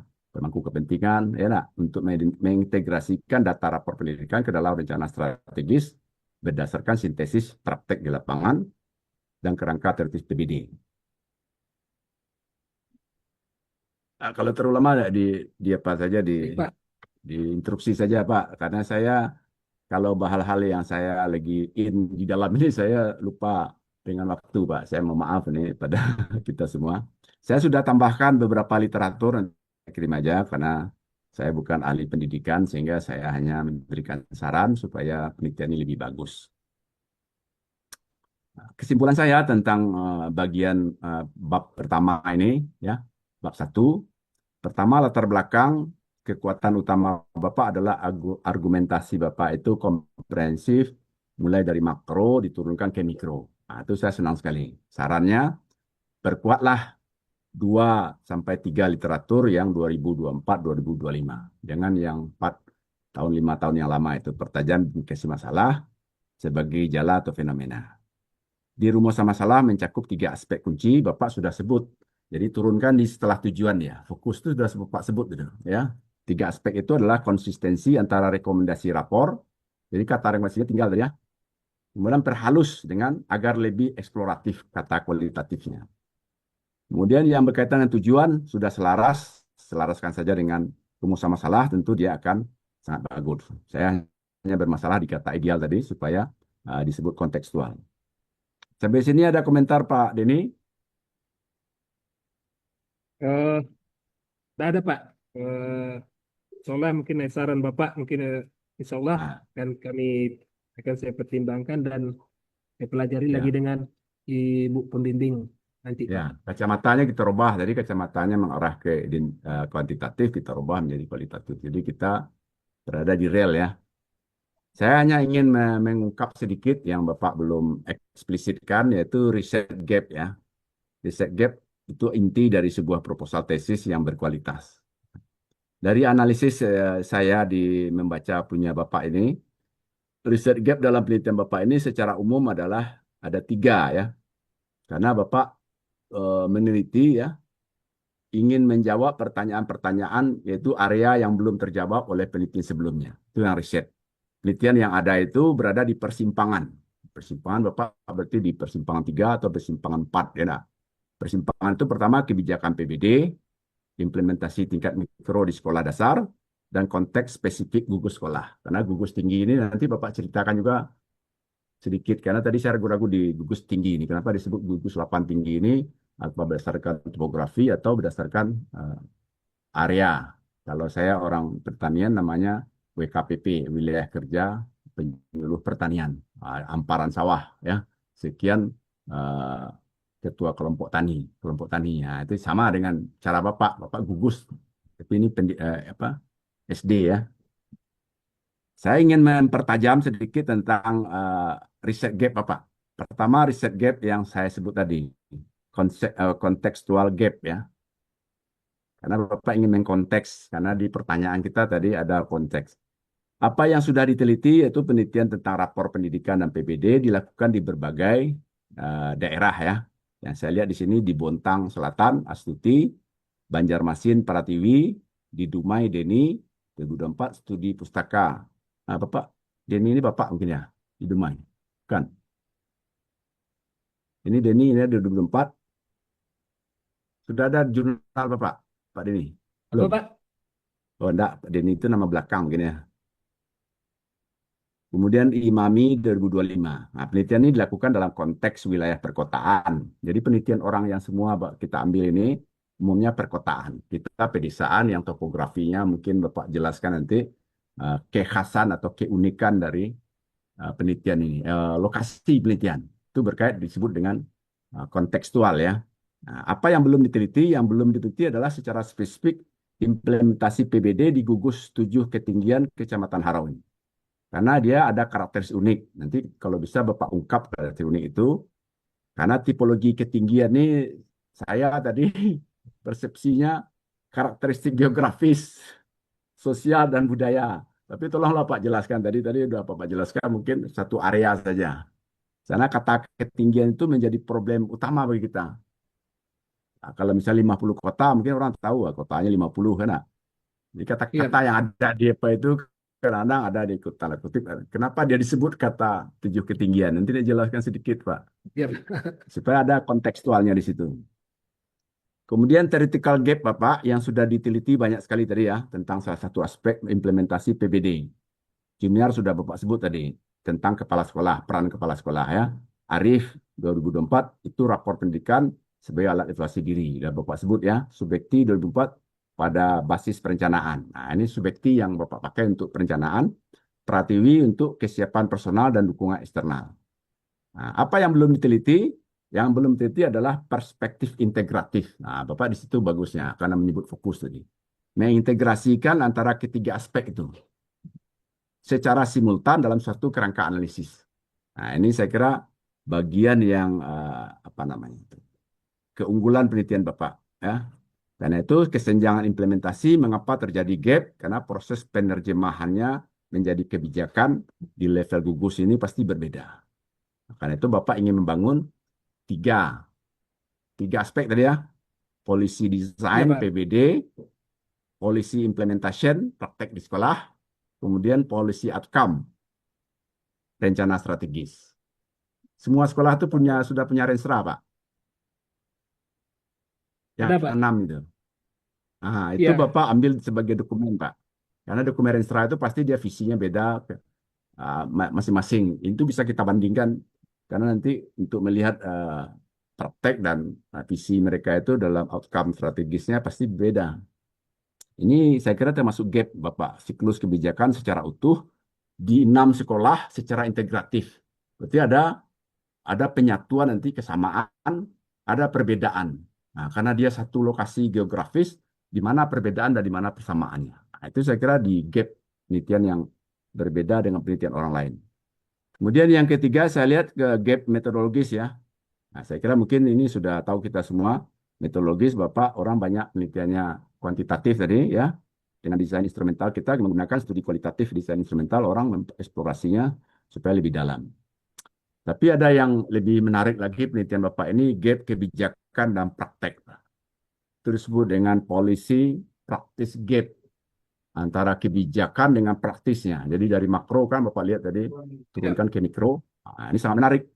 Nah, ini yang saya kira penelitian-penelitian yang sudah dititi Prasetyo, Bapak Ubat tadi, Armayati 222 ini kesenjangan dia adalah implementation gap dan compliance without transformation. Nah, karena itu ini menjadi bagian yang sangat penting dari penelitian Bapak. Saya hanya menyaran supaya Bapak eksplisitkan riset gap ini sehingga Bapak ketika menulis jurnal orang tertarik ya. Kenapa? Karena kita punya keunikan. Orang bikin onde-onde juga atau bikin pakai saya itu Pak, mangkuk ya. Ada orang mangkuk sekarang warna-warna, ada hijau, ada hitam, ada pakai saya ya. Sekarang orang Iya, kembali Pak. lagi yang pakai saya namanya itu. Dicari orang Pak. Di tempat apa makan itu ada disajikan itu sangat menarik. Sekarang sudah mulai skalanya mulai besar sekarang, ya. Apalagi mulai Ramadan ini banyak menaikkan selera kita. Sekarang kita masuk ke bab 2. Saya kira bab dia tidak banyak komentar ya. Saya hanya ingin berbagi sedikit tentang penguatan teori dan konsep. Tadi sudah saya sedikit tadi ya. Sudah saya singgung. Pertama, Bapak mengkombinasi antara DDDM ini dari Mandinah dan Gamer ya. Kemudian teori implementasi kebijakan dari Edward 3, benar ya? Iya, Pak. Edward 3 dipakai ya. Ya, Van Meter dan Van Horn, Lipsky dan Grindel. Kemudian kepemimpinan instruksional dalam fondasi sekolah yang kokoh. Karena itu kita ingin pertajam. Nah, berikut saya poin-poin masukan saya perluas teori implementasi kebijakan ini dengan fokus kesenjangan. Bukan fokus tidak kesenjangan ya. Karena kalau kita menggunakan teori Edward 3, dia di situ memakai indikatornya komunikasi, sumber daya, disposisi, birokrasi, struktur birokrasi. Kalau Bapak menggunakan Van Meter, Van Horn, ini lebih bagus. Kalau saya menyarankan ya, saya kira nanti pembimbingnya lebih tahu ya, saya bukan orang dalam di pendidikan ini, kesenjangan, yaitu ingin melihat implementation gap di sini. Masukan bagi saya sebagai reviewer ya, Bapak masukkanlah teori ini secara eksplisit. Nah, bukan implisit lagi. Tapi maksudnya adalah policy implementation failure. Jadi kebijakan yang salah ya. Implementasi kebijakan yang salah atau disebut dengan why policy who fail. Kenapa kebijakan itu salah? Atau enaknya orang di atas saja membuat kebijakan tapi tidak sesuai dengan kondisi lapangan. Nah, karena itu teori yang direkomendasikan di sini Hawkwood dan Gunn 84 itu perfect implementation dan VS reality. Kemudian MATLAB 95 model ambigu konflik ya. Nah, ini saya kira tinggal memperdalam. Yang kedua saya ingin memperkuat lagi di integrasi karena Bapak mengintegrasi antara lebih eksplisit antara DDM ini dan teori organisasi pembelajaran. Nah, tadi ya. Ya. Nah, Bapak menyebut di situ Professional Learning Community atau PLC itu sangat relevan ya. Nah, masukan bagi kita sebagai reviewer, Bapak akan mengintegrasikan secara formal ya. Tadi kerangka pemikiran Bapak ada tadi disebut nama-nama orang dari kerangka konseptual yang turun-turun ke bawah tadi. Tadi ini Belum ada ya. ada ya. Saya Pak lihat nih karena yang Pak yang punya saya yang PDF-nya nih. Yang kerangka. Jadi di sini yang diusulkan itu teorinya Peter Senge itu 2006 tentang fifth discipline ya, organisasi pembelajaran. Konsep Senge itu adalah personal mastery ya, mental model, share vision, team learning dan system thinking. Ini bisa menjawab bagaimana mental model ya. Mental model maksudnya di sini adalah pola pikir guru dan kepala sekolah tentang data. Kan data sudah ada nih. Ya, Pak. Data itu ada lebih dari 1.000 kata. Karena itu orang kalau presentasi data, tabel, atau grafik itu lebih 1.000 kata. Saya kemarin berdapat dari Pak Ilyasri, kalau orang ekonomi dia lebih kepada grafik. Kenapa dia lihat tren saja. Tapi kalau orang sosial ini kayaknya kata dia lebih kepada tabel, dia lebih senang. Karena tabel itu menjelaskan lebih rinci. Saya tidak tahu karena saya orang ekonomi, saya lebih kepada grafik aja. Karena melihat tren ya. Nah, apakah sudah terjadi team learning dalam menganalisis rapor pendidikan? Itu pertanyaannya. Apakah sekolah mulai berpikir secara sistemik ya atau disebut dengan system thinking dengan menghubungkan data, program, anggaran, hasil belajar. Itu ada dalam Renstra, Pak. Bisa ya, Bapak bisa baca Renstra ya. Karena bisa membuat Apa, Renstra Pak? itu bisa. Ya, walaupun ada ilmu itu. Itu poin-poin yang ada dalam Renstra. Karena Bapak hubungkan dengan DDDM itu. Dari Madinah ini dia bicara apa yang dilakukan dengan data. Nah, kalau Senge dia bicara bagaimana organisasi belajar dan berubah. Nah, dengan menghubungkan keduanya, kita menganalisis. Nah, inilah kualitatif, Pak. Mengapa beberapa sekolah atau 6 sekolah yang Bapak teliti itu berhasil memanfaatkan data dan yang lainnya tidak. Nah, mungkin dari hasil penelitian orang lain Bapak bandingkan, bukan hanya karena kurang pelatihan, tapi mungkin karena mental model tadi, pola pikir. Belum, mindsetnya belum berubah. Mindset pedesaan. Bapak cek juga, kalau saya orang ekonomi, guru sekolah di tempat Bapak ini, mungkin dia tinggal di kota Payakumbuh, dia bolak-balik ke kampung mengajar. Itu beda, Pak. Kalau dia mengajar jalan kaki dari rumahnya, dia menetap di situ dengan pola pertanian rural menurut saya itu beda perilakunya dengan guru yang seperti di sebuah daerah kan. Saya dulu di Bukit Tinggi, saya orang Padang. Kalau misalnya nanti di apa beda juga, Bu, ini di mana tuh di Padang. Nah, itu dosen dari Padang atau Buya lah. Buya dari Padang sekarang akan memberikan sentapa rohani. Nah, beda dengan Buya Bukit Tinggi. Bukit Tinggi itu terhitung apa? Jadi itu cara pikir tuh Pak. Kalau Bapak setuju atau enggak ya, enggak apa-apa saya. Saya hanya mengilustrasikan supaya cara berpikir gurunya itu berbeda tempat tinggal. Tapi mungkin tidak sampai ke sana menjadi indikasinya. Tapi kalau kita kualitatif ini bisa aja menanya tempat tinggal. Kalau saya orang ekonomi itu jarak tempat tinggal itu dengan sekolah itu jadi variabel tuh Pak. Itu jalannya yang jelek dan jalannya yang buruk. Ke sekolahnya pakai kendaraan roda 2 atau pakai angkot atau pakai mobil sendiri. Nah, itu beda juga tuh. Ini karena kita melihat pola pikir. Sekarang saya masuk di bagian penerjemahan data menjadi kebijakan. Karena itu yang menjadi fokus Bapak kan. Iya, Pak. Nah, tujuan yang Bapak masukkan di situ teori agen dan struktur. Nah, Bapak ingin melihat bagaimana data diterjemahkan menjadi kebijakan. Nah, saya ingin komentar Bapak nih, Pak Denny. Ini coba-coba saja di bab 4 nanti. Bisa nggak Bapak menerjemahkan data menjadi kebijakan? Ilustrasi boleh juga di sekolah atau yang lain. Saya ingin mencoba, karena nanti Bapak akan mengungkap makna nih. Data Iya, itu Pak. dia kuantitatif, tapi Bapak mengungkap makna. Kalau saya bisa, saya contohkan, sekarang terjadi gempa di Yogyakarta 8, skala Richter. Ternyata di dunia ini gempa dengan 8 skala Richter ke atas itu tidak perlu dikomando oleh negaranya, dia langsung berangkat. Jadi dalam 2 kali 24 jam ketika gempa 2009 di Padang itu 34 negara mendarat. Cuma negara memerintahkan bandara dibuka 24 jam. 2 hari, Pak, 34 negara mendarat. Nah, itu data kuantitatif, tapi menjadi action plan. Nah, Bapak kan tadi action apa? Tindakan action learning ya. Kalau di sekolah apa contohnya? Ini membantu untuk Bapak nanti berwawancara nih. Kan data rapor. Bahkan Iya, Pak. Bapak kategori di 6 sekolah ini. Nah, Bapak nanti mengambil makna dari itu. Dia berubah menjadi kebijakan. Saya nak tergambar oleh Bapak.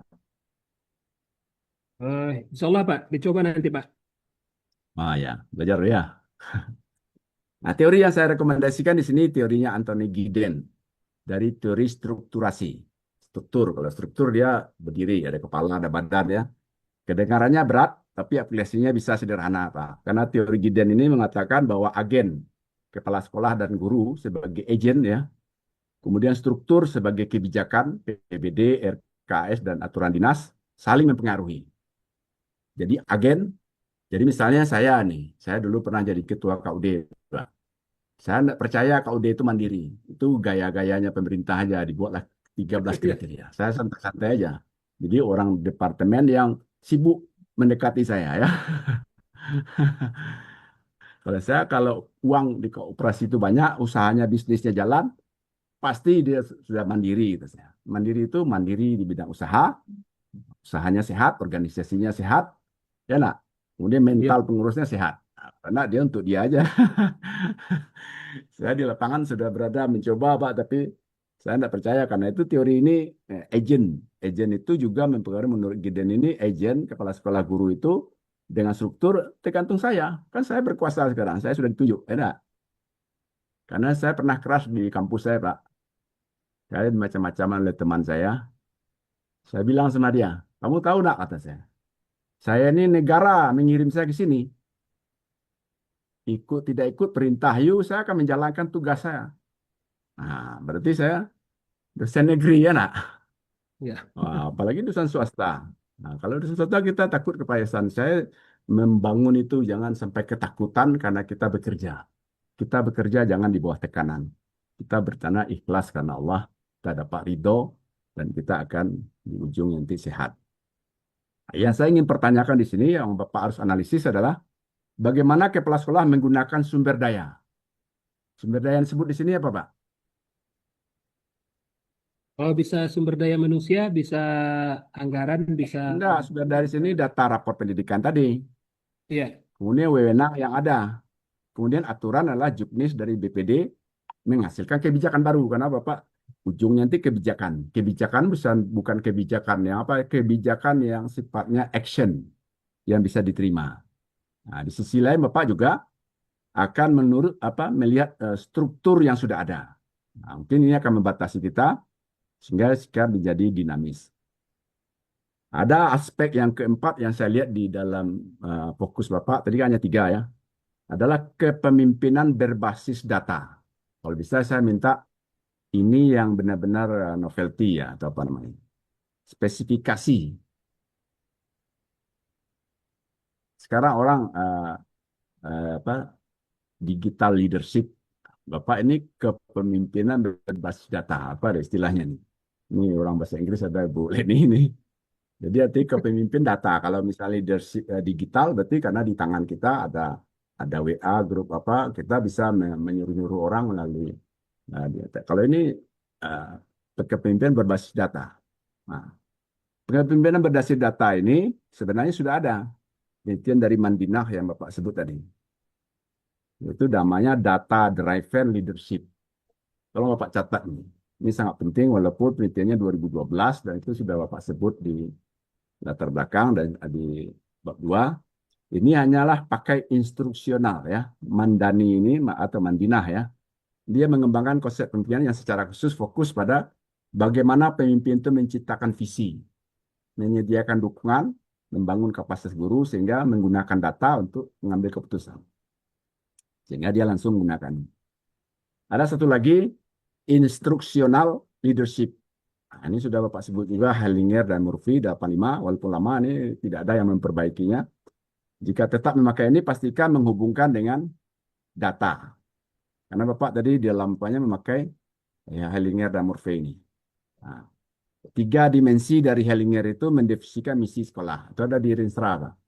Apa misi sekolah ke-6 ini berbeda atau sama? Mengelola program instruksional dan mempromosikan iklim belajar. Ini yang Bapak operasionalkan sehingga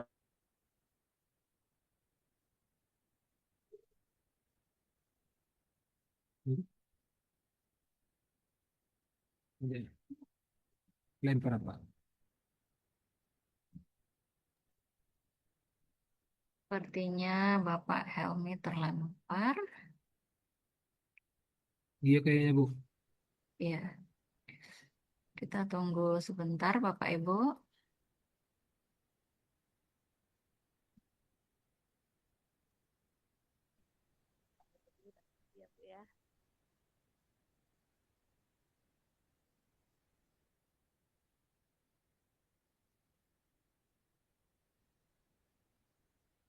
Kami cek dulu ya Bu Fri. Ya, baik Bu Dona.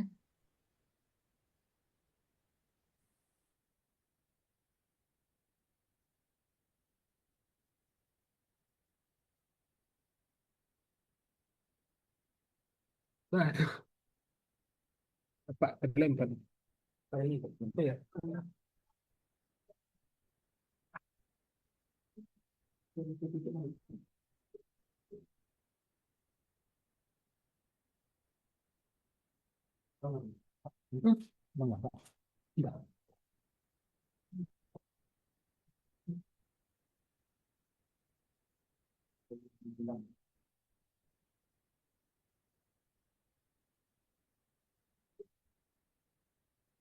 Tolong. saya Sudah keluar terhubung tadi Bu. kembali. Ini mungkin Ya, Bapak. ini aja Ya dulu. Pak. Nanti saya apa kisi-kisi terakhir aja. Takut saya terlalu panjang nanti karena ini sinyal kurang bagus juga di sini. Ah, Mungkin untuk sementara itu dulu Bu Priyatni, mungkin bagian akhir nanti saya akan poin-poin aja. Terima kasih. Baik, terima kasih Bapak Helmi. Ya, sangat banyak tadi ya Pak Denny ya masukan dari beliau, bukan hanya masukan, langsung diberi solusi sebetulnya Pak Denny tadi oleh beliau ya. Mudah-mudahan tercatat ya Pak Denny sepanjang itu masukan beliau tadi ada beberapa catatan dari beliau yang mungkin nanti akan kita kompilasi dengan Bu Leni dulu ya. Nah, kita dengar dulu bahasan dari Ibu Leni. Silakan Ibu.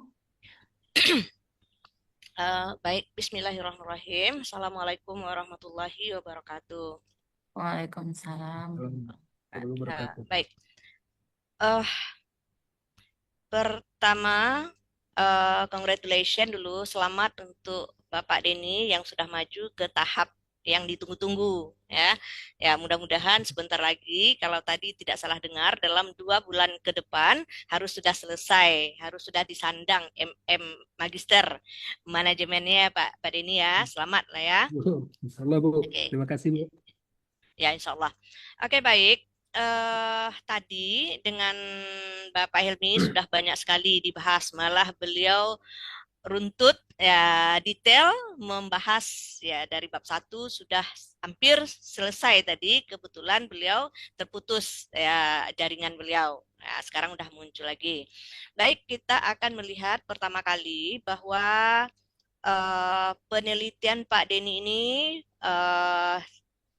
kualitatif ya Pak Denny ya. Ya, Bu. Kualitatif. Dan ini mengingatkan saya ketika saya manajemen pendidikan dulu, manajemen kepala sekolah yang saya teliti di satu sekolah saja. Ya, itu berarti kita sama-sama kualitatif. Ya, kita akan fokus di situ studi kasus juga.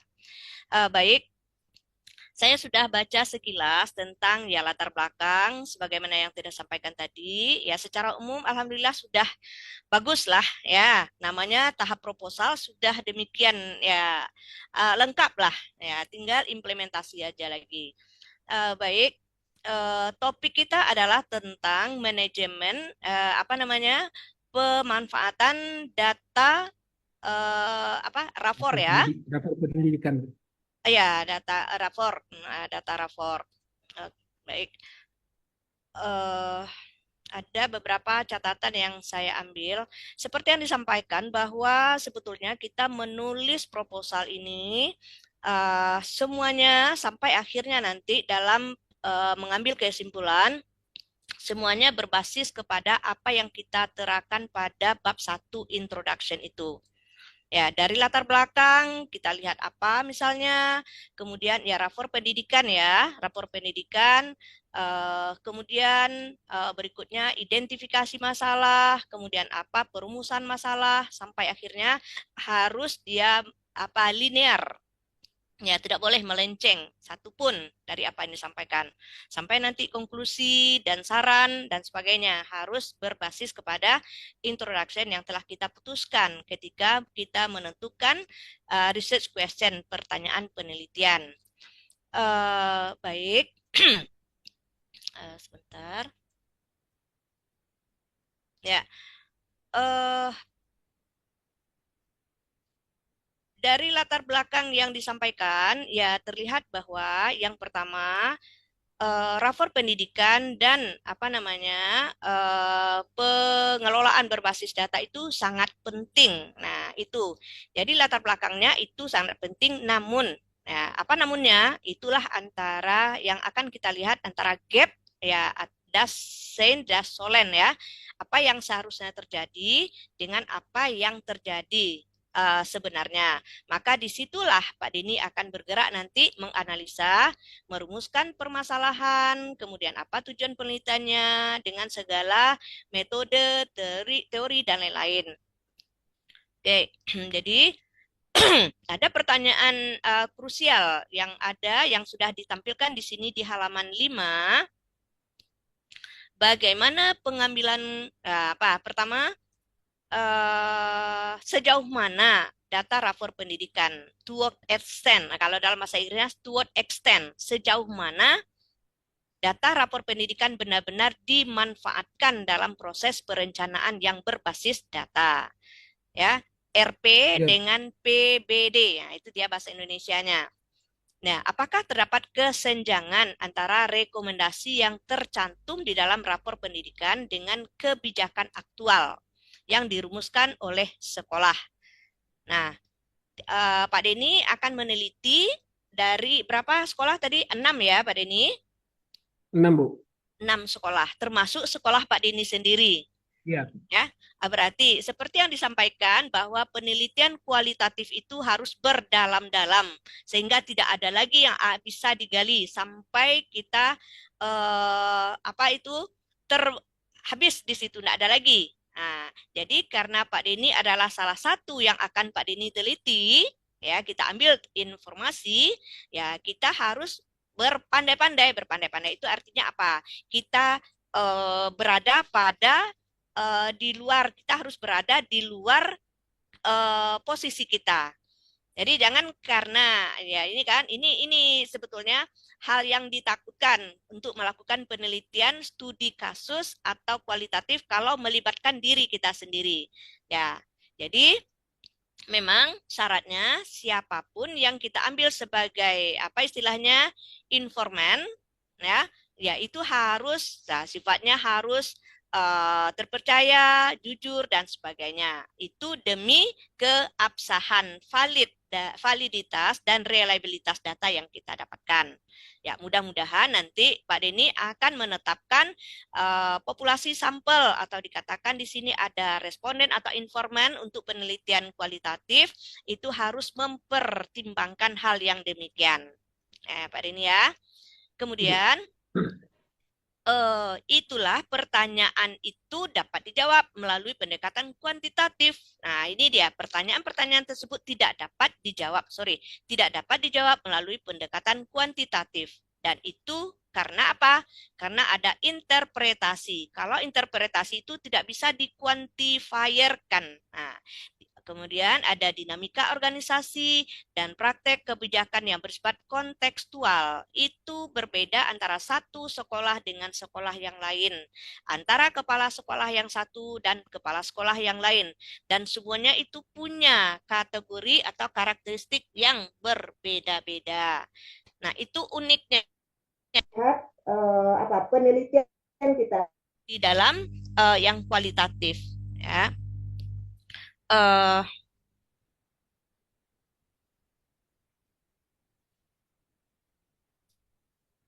Sebentar.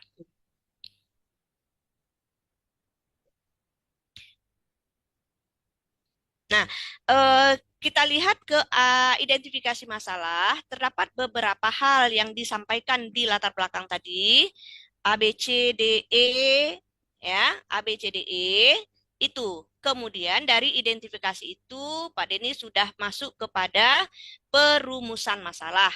Nah, ini didapatkan, ini menjadi 3 rumusan, ya, yang telah dipilih, ya, dirumuskan bagaimana tingkat pemanfaatan data rapor.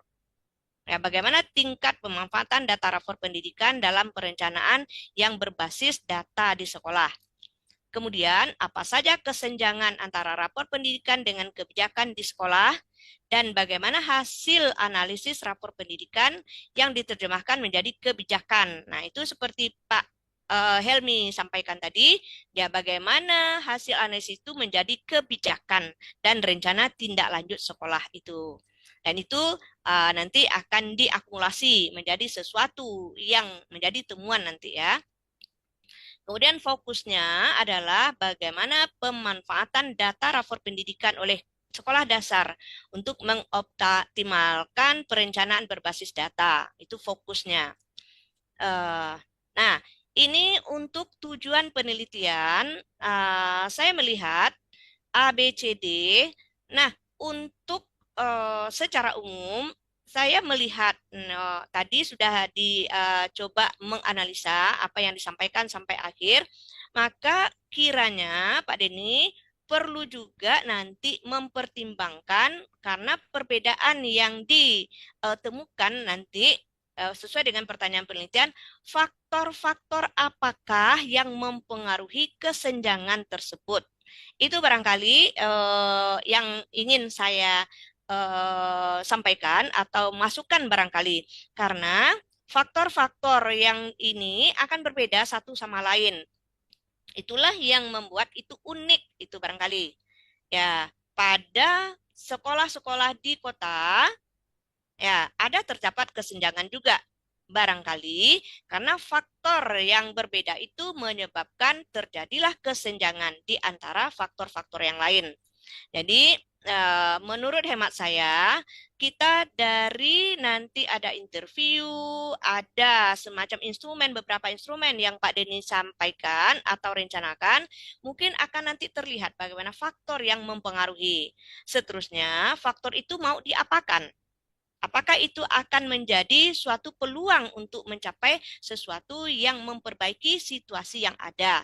Berarti bagaimana rapor pendidikan itu bisa dilaksanakan, implementasikan dalam rencana pendidikan yang bagus, yang ideal. Ya, itu boleh barangkali Pak Denny, boleh dicatat juga. Bahwa faktor pendidikan itu faktor yang berpengaruh, yang mempengaruhi kesenjangan itu. Nah, kemudian manfaatnya ya jelas sudah selesai. Kita lihat bahwa manfaatnya itu bagi kepala sekolah, bagi lembaga pendidikan yang akan membuat kebijakan selanjutnya. Manfaat-manfaat. Terus untuk tinjauan pustaka,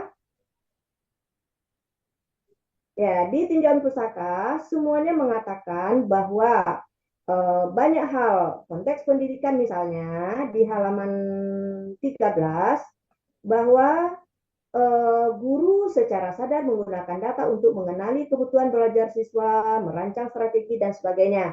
Semua yang ideal sudah kita sampaikan di dalam teori tinjauan perpustakaan pustakanya. Ya, tinjauan teoritis. Nah, itu akan sangat membantu kita. Uh, ada beberapa apa istilahnya literatur yang digunakan yang telah dilaksanakan oleh beberapa. Ini ada 13 ya Pak Denny. 13 review of Iya, related literature istilahnya dari orang-orang yang telah melakukan penelitian. Terus Pak Denny, barangkali apakah dari 13 review dari literatur yang ada itu persamaan dan perbedaannya dengan penelitian yang Pak Denny rencanakan, Pak Denny? Kira-kira ada apa yang perlu? Kenapa perlu itu disampaikan? Ada 13 atau 15 tadi saya lihat. 13, Bu. 13. Apa yang belum terlihat di situ, Pak Denny? Kira-kira Pak Denny akan meneliti apa? Kemudian literatur yang belum ada apa? Oh, mungkin Mm-mm. itu apa namanya? Eh, cara menerjemahkan data ke dalam kebijakan sekolah mungkin, Bu. Oke, cara menerjemahkan data. Berarti Iya, Bu. itu adalah hal yang baru untuk Pak Denny ya. Iya, Bu. Nah, itu bagus ya. Sebetulnya itu sudah bagus karena kita melihat apa yang disampaikan itu adalah apa yang mereka sudah laksanakan terkait dengan rapor pendidikan. Dan Pak Denny akan melihat sesuatu yang lain pula. Ya, itulah bedanya kita dengan yang lain. Sementara literatur yang telah diambil itu sebagai basis juga untuk kita melihat secara umum. Namun yang akan kita lihat itu, nah itu kita akan melakukan penelitian, mudah-mudahan dengan penelitian kita akan menemukan suatu teori yang baru. Nah, ya Pak Denny ya. Oke, Iya, Bu. bagus. Kemudian, faktor pendidikan itu banyak sekali gunanya, sudah disampaikan di sini. Nah, apa secara teorinya sudah, dan tadi Pak Ilmi juga sudah menyampaikan apa kebijakan sudah yang perlu ditambahkan di situ. Sebentar.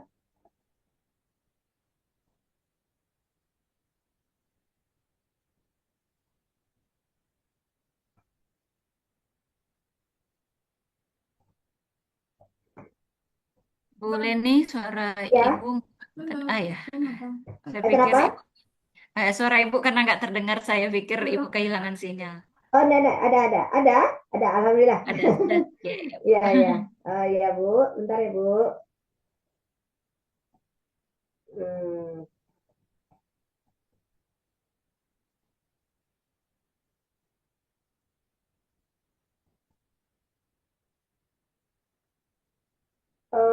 Saya akan melihat tentang yang bab ketiga, tunggu dulu, ke kerangka konseptual, ya Pak Denny, di halaman 46, konseptual. Di sini Iya, Bu. ada pemanfaatan rapor pendidikan sebagai subjek, ya, subjek dari penelitian Pak Denny.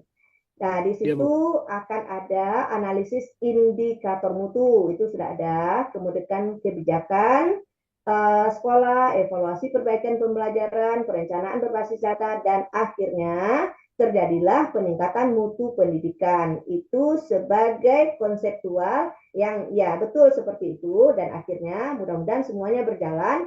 Nah, peningkatan mutu pendidikan itu tercapai menjadi lebih baik. Nah, tadi yang masalah kita adalah apa, bagaimana, mengapa itu terjadi yang tidak sesuai dengan yang idealnya. Nah, itu akan ketahuan nanti dari hasil penelitian kita.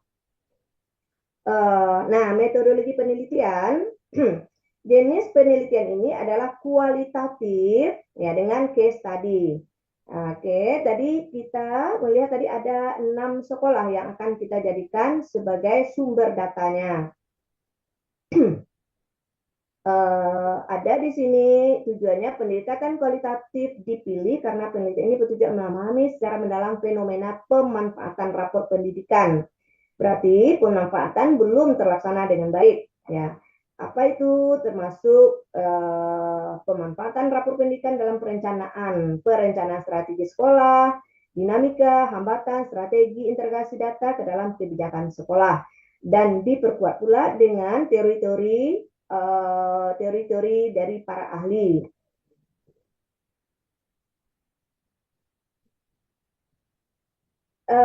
Kemudian ada studi kasus itu berfokus pada eksplorasi mendalam sistem terbatas, bounded system. Itu maksudnya apa ini, Pak Denny? Ada studi kasus di halaman 48, sedikit aja. Di halaman 48, studi kasus dipilih karena penelitian ini berfokus pada eksplorasi mendalam terhadap sistem terbatas, bounded system. Ini berarti kan secara teori nanti kita bawakan kepada apa yang akan kita teliti di lokasi atau objek penelitian kita. Sistem terbatas itu apa maksudnya, Pak Denny?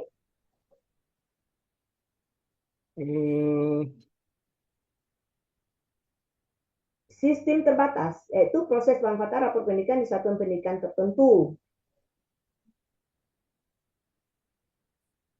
Apakah sistem terbatas itu karena di tempat tertentu itu misalnya kita di gugus apa tadi?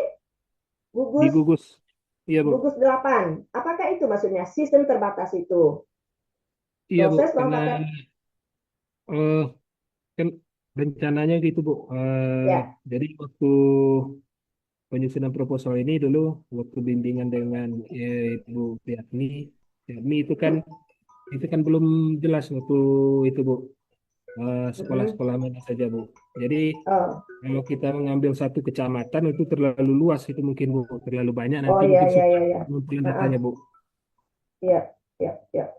Oh, oke. Jadi berarti Pak Deddy udah tahu apa yang dimaksudkan di situ dan tentu akan mengambil sikap nanti ya, terbatas. Iya, Bu. Jadi di sini di sini akan kita jawab bagaimana, mengapa, mengenai suatu fenomena kontemporer dengan konteks kehidupan nyata. Jadi kaitannya dengan yang tadi bagaimana, karena itu ciri-ciri dari penelitian kualitatif. How, bagaimana, and why, mengapa. Dan tentu bagaimana dan mengapa itu dipengaruhi oleh banyak faktor.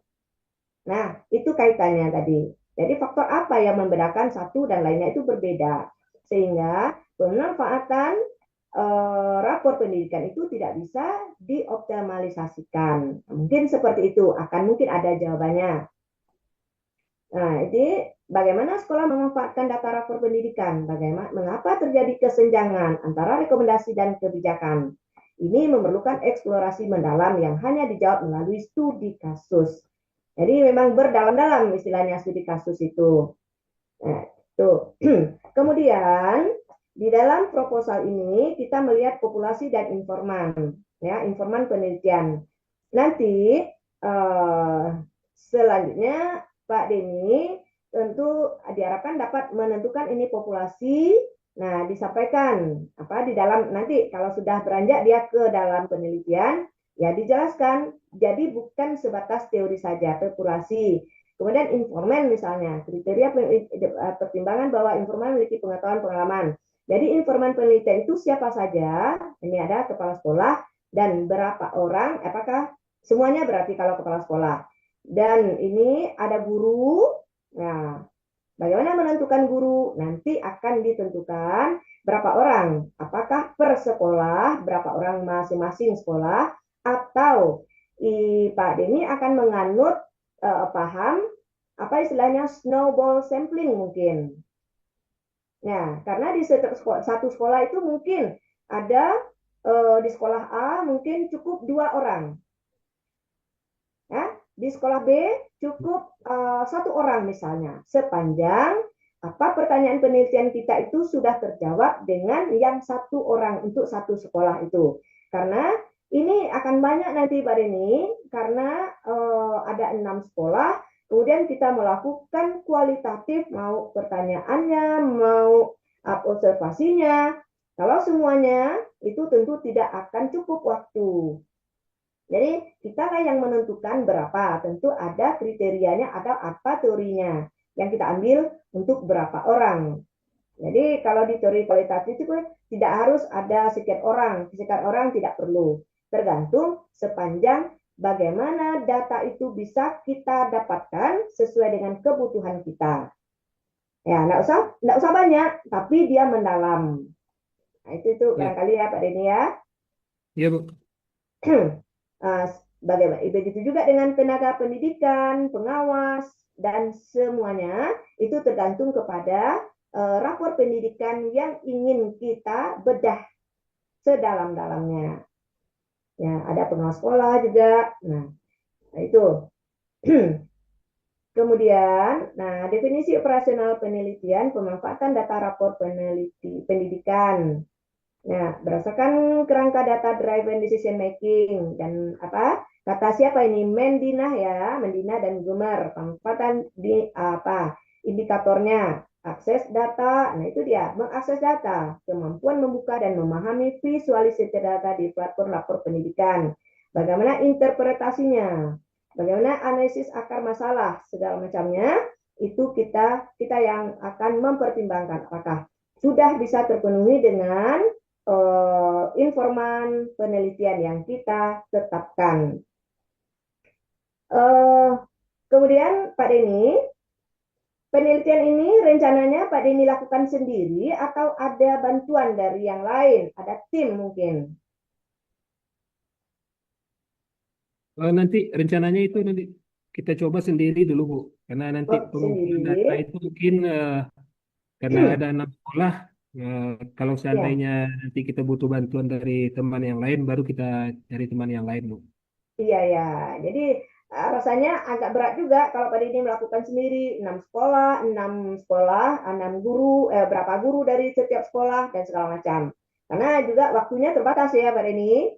Waktunya Iya tinggal Bu. kabarnya tinggal 2 bulan lagi itu maksimal sudah selesai.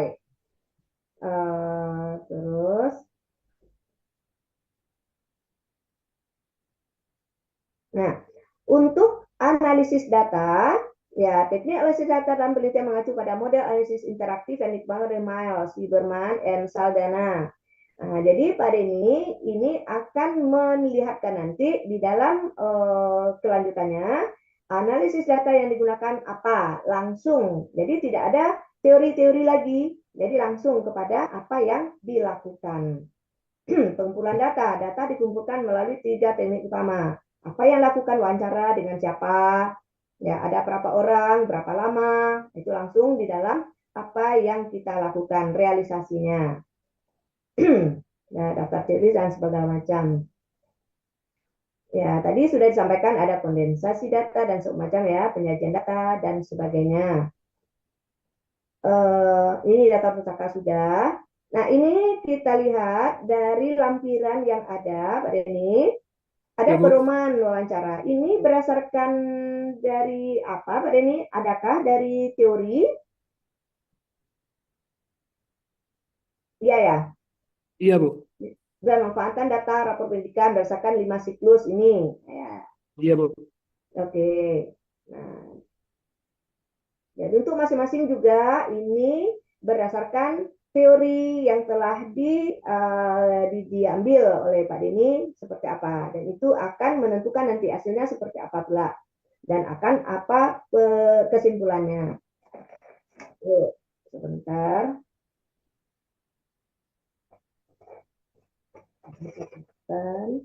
Bentar.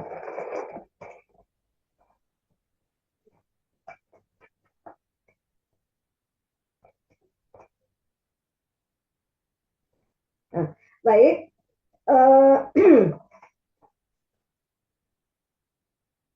Secara umum, Pak Denny, barangkali dapat disimpulkan di sini bahwa eh, masalah yang Pak Denny temukan di sini adalah bagaimana kesenjangan, ya Pak Denny ya, Iya, kesenjangan Bu. itu yang akan diapakan sampai akhirnya kesenjangan itu akan bermuara nanti kepada kesimpulan dan saran. Nah, apa yang akan dilakukan dengan kesenjangan yang itu?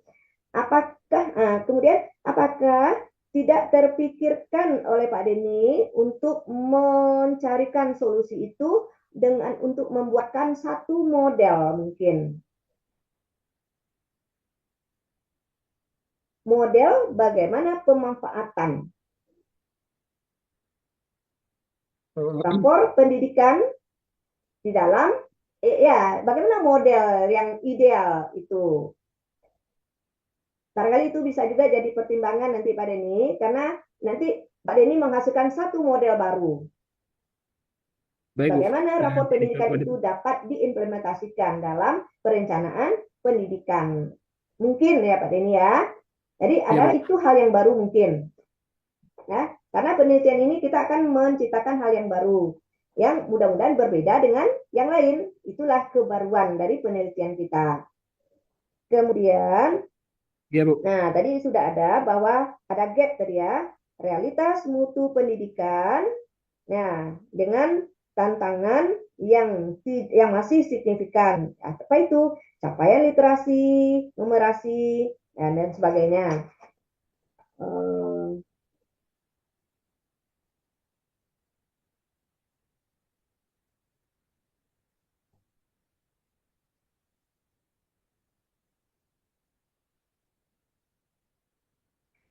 Oke, barangkali itu Pak Denny secara umum mungkin bisa Pak Denny sudah ada mencatat juga sedikit-sedikitnya dari apa yang disampaikan tadi. Secara umum dapat kita sampaikan bahwa proposal Pak Denny itu sudah disusun, diramu dengan bagus, namun ada beberapa catatan, ada tambahan, ada saran yang mungkin bisa bermanfaat. Dan insya Allah ya penelitian ini dapat dilaksanakan ke dunia nyata nanti ya Pak Denny. Ya mudah-mudahan itu akan menghasilkan Baik, Bu. sesuatu yang bagus. Ya terima kasih Ibu Fi. Ya itu barangkali gambaran umum atau masukan yang bisa kita sampaikan sebagai reviewer.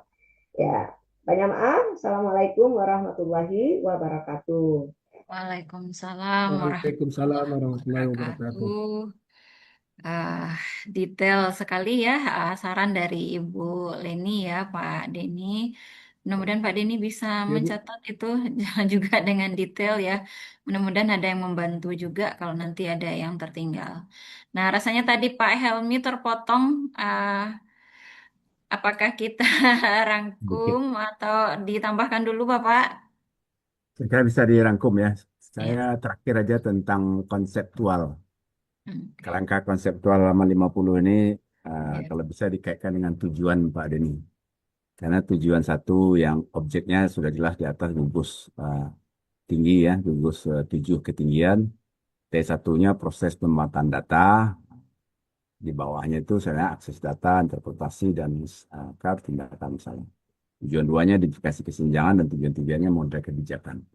Dan bisa dikaitkan karena kalau ini tidak bisa kita baca apa maksudnya nih, tidak tergambar di situ indikator apa yang akan kita ungkap tujuan 1, 2, 3. Saya sangat setuju tujuan 1, 2, 3-nya sangat ideal sekali. Oke, itu komentar saya dan saya kira sangat bagus. Mudah-mudahan dalam waktu dekat bisa dituntaskan. Tentu saya keseriusan di bulan puasa ini banyak berdoa, sholat tahajud, saya kira gampang. Allah akan memberikan jalan kemudahan. Mungkin itu Bu Firatni. Assalamualaikum warahmatullahi wabarakatuh. Waalaikumsalam warahmatullahi wabarakatuh. Terima kasih Bapak Helmi. Mungkin statement closing dari Ibu Leni terhadap keberlanjutan proposal penelitiannya Pak Denny. Walaupun tadi secara apa ekspresi sudah terlontar ya, tapi apakah ini layak untuk dilanjutkan, Bu? Terima kasih. Sebenarnya seperti yang disampaikan tadi bahwa sebentar. Ada kedengaran Ibu? Kedengaran Ibu? Ada, Bu. Iya. Oke. seperti yang saya sampaikan tadi, insya Allah eh, penelitian ada proposal itu sudah bisa dilanjutkan ya dengan pandai-pandai Pak Denny, karena sekolahnya banyak nanti tidak keburu nanti Pak Denny. Jadi bagaimana kiatnya nanti? Insya Allah Baik, sudah Bu. bisa dilanjutkan Pak Denny. Ya, Baik, terima kasih, Bu. ya. Baik, terima kasih Bu Leni. Baik, Pak Denny, itu tadi sudah kita tampung ya berbagai pertanyaan dan juga rekomendasi dari pembahas yang semuanya sangat detail dan komplit ini ya untuk setiap proposal Pak Denny, baik yang sifatnya ini penulisan ataupun hal-hal yang bersifat substantif. Baik, Bu. Eh, dari sisi penulisan, nah kita acu kembali ya panduan penulisan tesis, ikuti itu secara baik karena itu menjadi dasar untuk menulis proposal maupun tesis nantinya. Apakah itu dari sistem numbering maupun penyajian paragrafnya. Nah, tolong konsisten kita menggunakan dan sesuai dengan aturan yang ada. Begitu juga dengan substansi dari proposal penelitian. Mulai tadi dari latar belakang ya Pak Denny ya, Ya, Bu. bagaimana memunculkan riset gap itu, apakah dari segi konteksnya, theoretical, maupun itu metodologinya. Nah, jadi ditampilkan ini secara eksplisit sehingga jelas positioningnya Pak Denny dalam riset itu di mana. Orang sudah meneliti ini.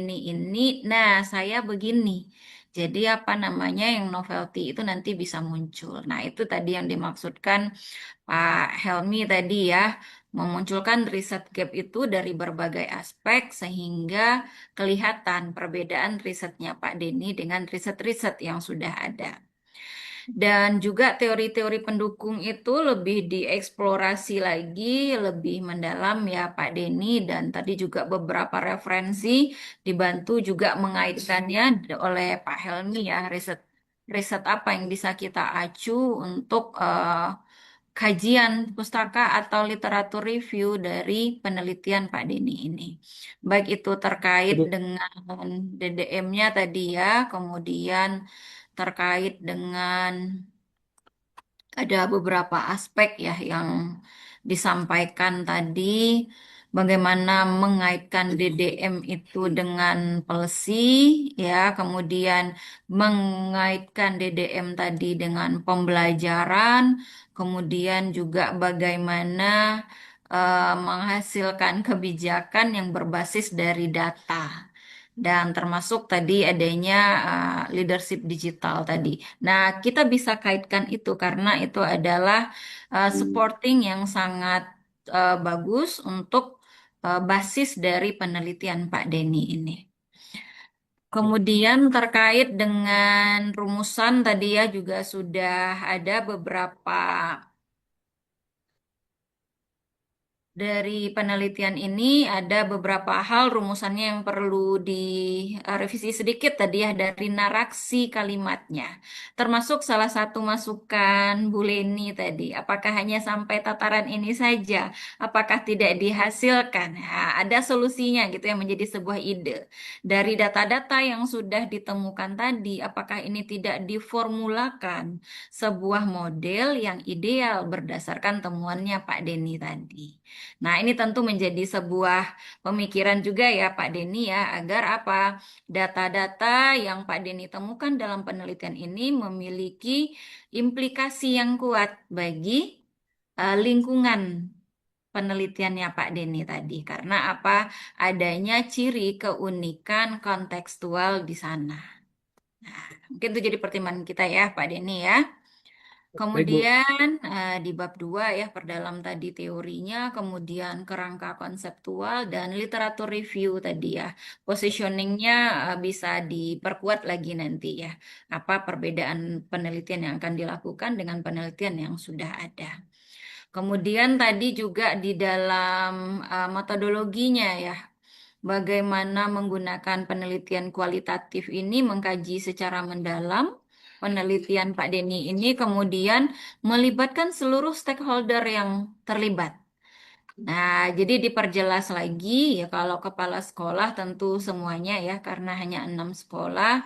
Nah, keterwakilan stakeholder yang lain, apakah nanti ada perwakilan dari orang tua juga, kemudian perwakilan dari apa namanya pengawas kah, kemudian komite ya.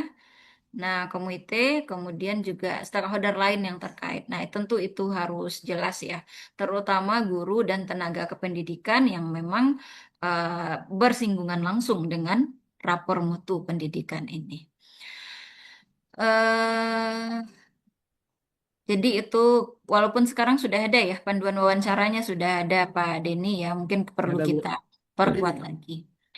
Dan termasuk tadi bagaimana menyusun kerangka penelitian Pak Denny ya, kaitkan tadi dengan tujuan penelitiannya. Dan secara detail ini ada beberapa catatan juga Pak Denny bisa nanti ambil tentunya dan juga yang sudah disampaikan oleh tim pembahas kita. Mungkin ada yang Ya, Bu. perlu ditambahkan Bapak Helmi? Cukup ya, bagus sekali penelitian. Tinggal kerja kerasnya. Bismillah. Ya. Dalam waktu yang terbatas ini ya Pak ya, berarti butuh ekstra kerja keras. Nah, Nggak usah berarti ini dipaksakan. ceritanya. Kalau Iya. tidak bisa Mei, masih ada September. Baik, terima kasih Bapak dan Ibu tim membahas dan juga rekan-rekan mahasiswa yang sudah hadir di dalam Zoom meeting ini. Mudah-mudahan kegiatan hari ini membawa dampak yang positif terhadap rencana penelitian Pak Denny ya, sehingga yang pertama bisa merevisi proposal, kemudian juga menyusun langkah strategis untuk melakukan penelitian, sehingga penelitiannya menjadi lebih tepat sasaran. Ya, Bu. Eh, Baiklah, Bapak dan Ibu semua, kita tutup kegiatan kita ini dengan sama-sama mengucapkan hamdalah, alhamdulillahirabbil Alhamdulillah, amin. alamin. Semoga Alhamdulillah. bermanfaat dan membawa berkah kegiatan kita ini dan menjadi catatan amal jariah. Amin. Sebagai apa ya yang memfasilitasi kegiatan ini, mohon maaf jika ada kata-kata yang tidak pas. Kepada Allah kita mohon ampun. Billahi taufik wal hidayah. Assalamualaikum warahmatullahi wabarakatuh. Waalaikumsalam. Waalaikumsalam warahmatullahi Warahmatullahi wabarakatuh. wabarakatuh. Selamat Pak Denny. Terima Bu, kasih Selamat Pak Bapak Denny. Makasih banyak, Pak. dan Ibu Leni. Jadi Makasih. juwo sudah bulan Mei, mah. Amin. Mudah-mudahan. Amin. Ya, semangat ya Pak Denny. Ya, Bu. Terima kasih banyak, Bu. Baik, izin live Bapak dan Ibu. Sama-sama, Ya, Bu. Bu. Sama-sama, Bu. Saya juga izin. Itu. Makasih.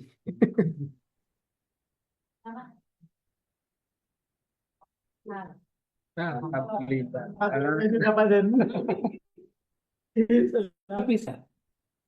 Tapi apa? Pak